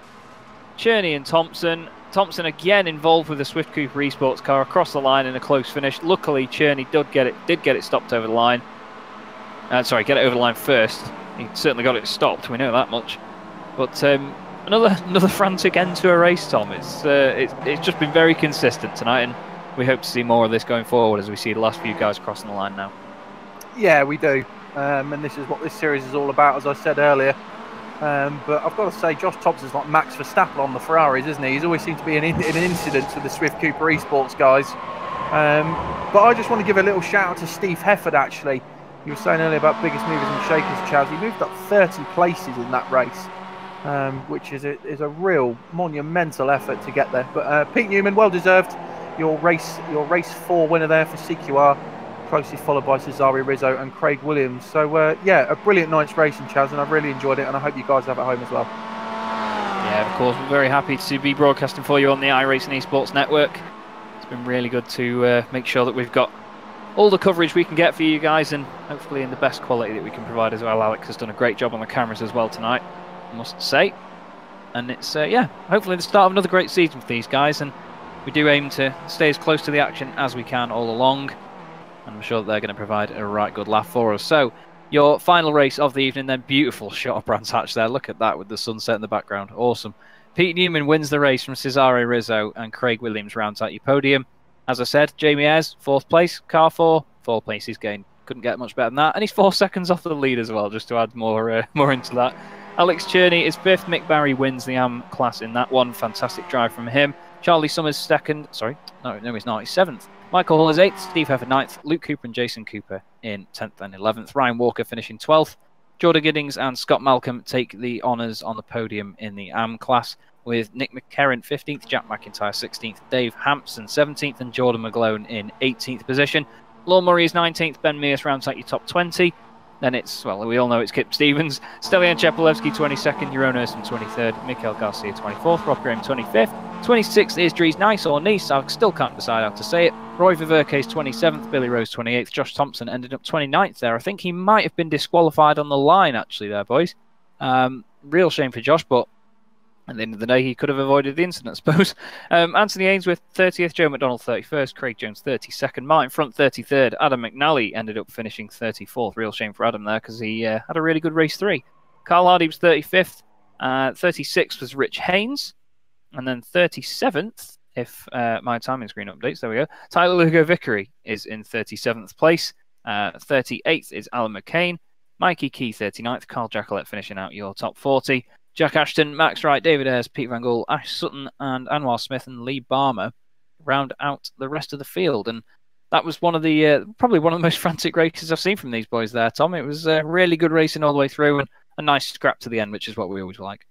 Yeah, it was, and I think we had that all evening, didn't we?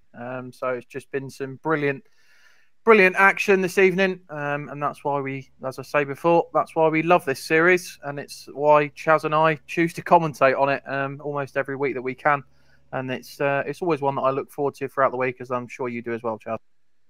Oh yeah, definitely. Tuesday nights for me are, if anyone wants me to do anything on Tuesday night now, no, you're not getting any of my attention, because I'm going to put it all into this, because it's great to watch these guys, and to be able to commentate on it, as you say, as well, is a real good opportunity. And obviously thank you to iRacing for getting us on the Esports Network, and thank you for Alex for getting me and Tom in to do this as well. We are still enjoying this to this day, and we hope that you're not sick of listening to our voices at home by now. We should have as well some interviews queued in just a moment. Just have a quick look. We do have one person waiting for an interview. We'll bring him in now, and it's Mr. Ryan Walker. Ryan, welcome to the booth. We saw you get involved in quite a lot of feisty battles tonight. How did you feel like it went overall? Hi guys, yeah, I thoroughly enjoyed that this evening. I was involved in a battle in every race, and yeah, it was good fun. Good way to kick off the season, and yeah, reasonably happy with how well this evening went. And is everyone at Excite happy as well? Obviously, new team, new sponsor. I'm sure you were all trying to impress, but feel like it went well for them?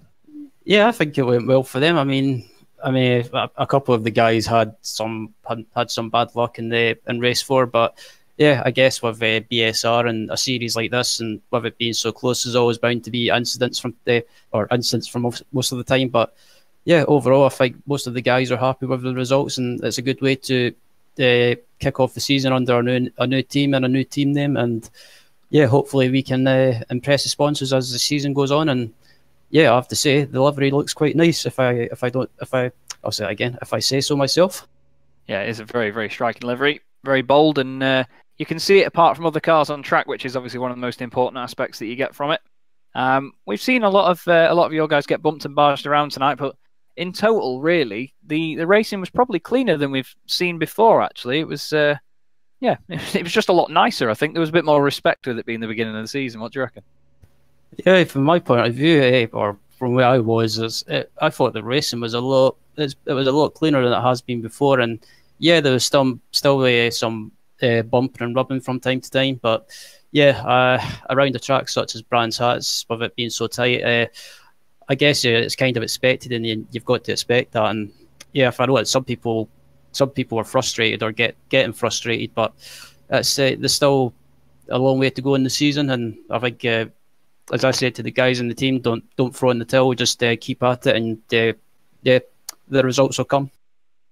And hopefully they will continue to come for you over the course of the season, mate. It was good to speak to you as always. And before we let you go, is there anyone you want to give a quick shout out to? Just a thanks to the guys from the team. Also, yeah, cheers to Adam McNally, who done a great job getting the sponsor on board, and yeah, a good job in the paint job as well, and also the rest of the guys in the team for helping out in the Mazda as always. I'm having to adapt to it since the update, but it's not taking me to as long as it did before, so what's as a plus. So yeah, thanks to the guys in the team, and also you guys at Apex for putting on the broadcast and doing a great job as always.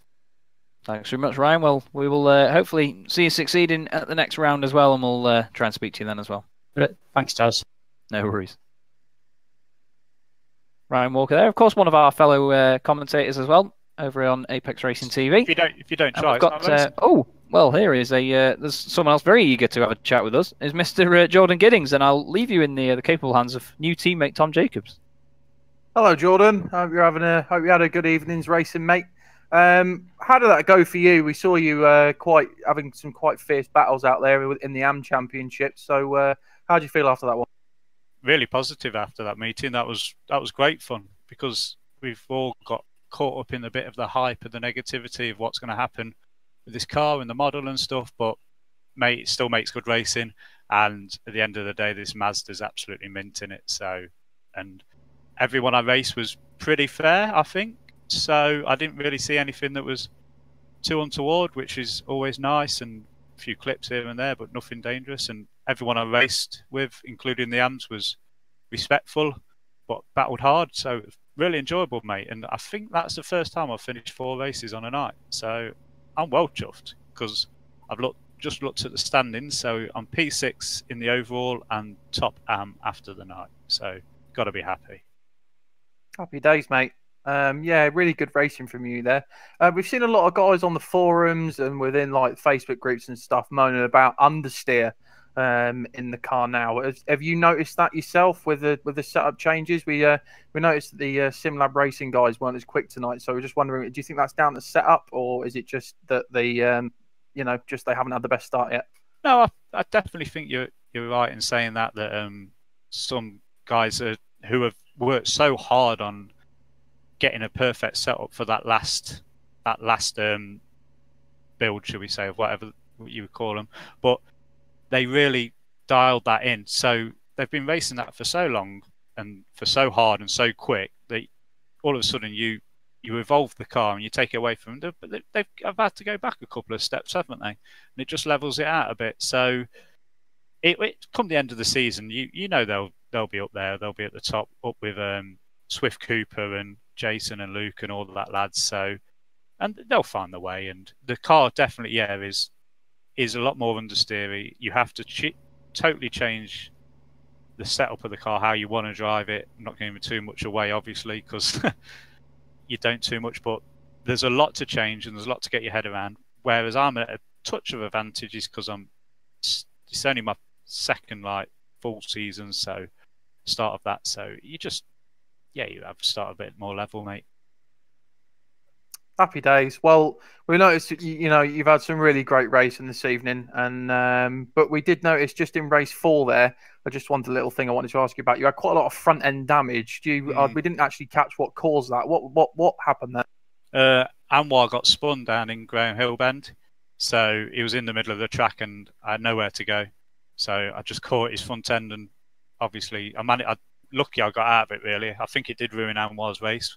So apologies to that. Nowhere I could have gone. But yeah, so I was racing a car then with damage, and it was good fun. Yeah, great fun. Happy days. Well, just before you let you go, Jordan, is there anyone that you'd like to give a shout out to? Well, obviously I'd like to give a shout out to you two guys, Chaz and Tom, for helping me progress my career. So I've been now racing under Beast Racing, that you can see. So Beast Racing is a brilliant outfit, and it's an honour to be driving for such a prestige brand and such a good looking car. So I really appreciate all the help from you guys and Beast Racing, and long live Fuss Vector, and yeah, just everybody else, mate. It's absolutely mint. And I would like to give a shout out to the Events House, who work with V-Racing, because they're the reason I'm in this, and they've provided all my gear. So as always, thank you guys, and Tim Jolly, if you're listening, get better soon, mate. Brilliant stuff, Jordan Giddins there. I think you finished a few podiums with in the AM series there. So well done, Jordan, and we hope to see you next time round. Thank you guys, top job, keep it up. Jordan Giddings there, ever the gentleman.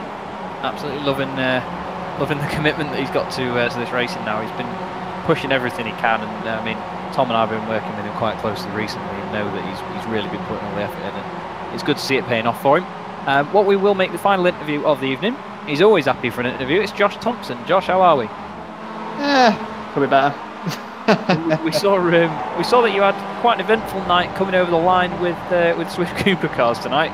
Obviously, a couple of thousand separating you and Jason in the third race, and then a bit of an incident with Alex at the last one. It seemed like it was just getting a little bit too feisty at the end. But overall, how did you feel like your evening went? Well, overall, I would have been top if I finished where I was, which I'd have been pretty chuffed with that. Say I jumped in with like an hour to go. I could have done a bit better in a few areas. So like race 4, I picked a bit of damage up at the start with max right spinning. I just had nowhere to go. So a few little aspects, a few moves I tried which didn't really work and just cost me time, which dropped me maybe a place or two at the end of the race run. So, but no, overall, besides the stupid netcode, I'm sorry to say it, I'm not supposed to say it on the eSports Network, but yeah, besides that, fantastic evening overall, really. Well, it sets us up for a good season. I mean, we've all had exciting racing to begin with, obviously, and hopefully it continues. Obviously, not running with a full team though. Do you feel like that hinders you in any way, or do you sort of, are you happier being a sort of, not so much a one-man band, so to speak, but you know what I mean, in terms of being a bit more independent on the track? Do you reckon that gives you a bit more freedom to succeed, or does it hold you back? I'm actually with CQR. Like, I didn't know they were doing it, and I put my entry in last minute. Yeah. And obviously, I didn't put, obviously on my auto thing, I had it as under Movano from last season. But obviously, I was working with CQR tonight, so I was like qualifying stuff, flying the race, and we worked together quite well. So I did have support, but obviously, I've learned from previous seasons, working on your own, it just doesn't happen. Especially like when you're in groups where it's two of you against 2 or 3 of the same team, it's nearly impossible because you can't pick what they're doing. You have to think like 5 steps ahead. And this series, you just physically can't do that with how much chaos and how aware you've got to be with like 3 wides and crashes here and there. Yeah, it's very frantic out on track, and I mean it's great to watch, but I can imagine from the cockpit it's quite a stressful place to be. Obviously, we wish you all the best for the next one, Josh, and hopefully the results come to you as well, and that you get to the top of the standings by the end of that one. Is there anyone you want to give a quick shout out to this evening before you go? Yeah, so first off, you guys as always, because broadcasting was fantastic. Great to see you on the eSports Network again. Fussmaster Movano, just for the support and just watching the stream. And obviously everyone at CQR who ran tonight, who did a great job overall for the team. Cracking stuff. Well, good to speak to you as always, Josh, and we wish you all the best for next week. Cheers, guys. Josh Thompson there. Always, he's a feisty racer, isn't he, Tom? He never gives up, and he always likes to try and get everything he can out of the car in every race. He does, yeah, and he's always the same. He's the young whippersnapper, isn't he, of any series, even from his real life karting days and stuff. But he's a well-respected driver on the British circuit and the British series that he attends. He's just, just sometimes I think it just comes with age, as we saw with Max Verstappen in F1. Sometimes he can get a little bit feisty, but it is incredibly quick, and there's a lot to learn from him. I think if you're following him, and as me and you both have, there's a lot that you can learn from Josh. So I wish him all the best of luck in the rest of the season. Awesome stuff. And any final thoughts from you, Alex, as well? We've seen a really, really strong meeting tonight, I think, for this championship, and it sets us up well looking forward to the rest of the season, doesn't it? Yeah, exactly. Great start to the Winter Series. We've still obviously got the. Well, I think it becomes round like the first part of the 2019 championship as well. So not only have we got this 12 weeks, but of course we've got a whole year-long series ahead of us. So not only does it just set us up for the Winter Series, but it sets us up perfectly for that 2019 adventure that we're going to have with the guys. Certainly will, and it's been a pleasure as always to broadcast with you guys and for everyone on the iRacing Esports Network. And hopefully we will have just as much of a fun time next week. So thank you very much for joining us, Tom, Alex. It's been a pleasure as always, and we will see you all next time. Have a good evening.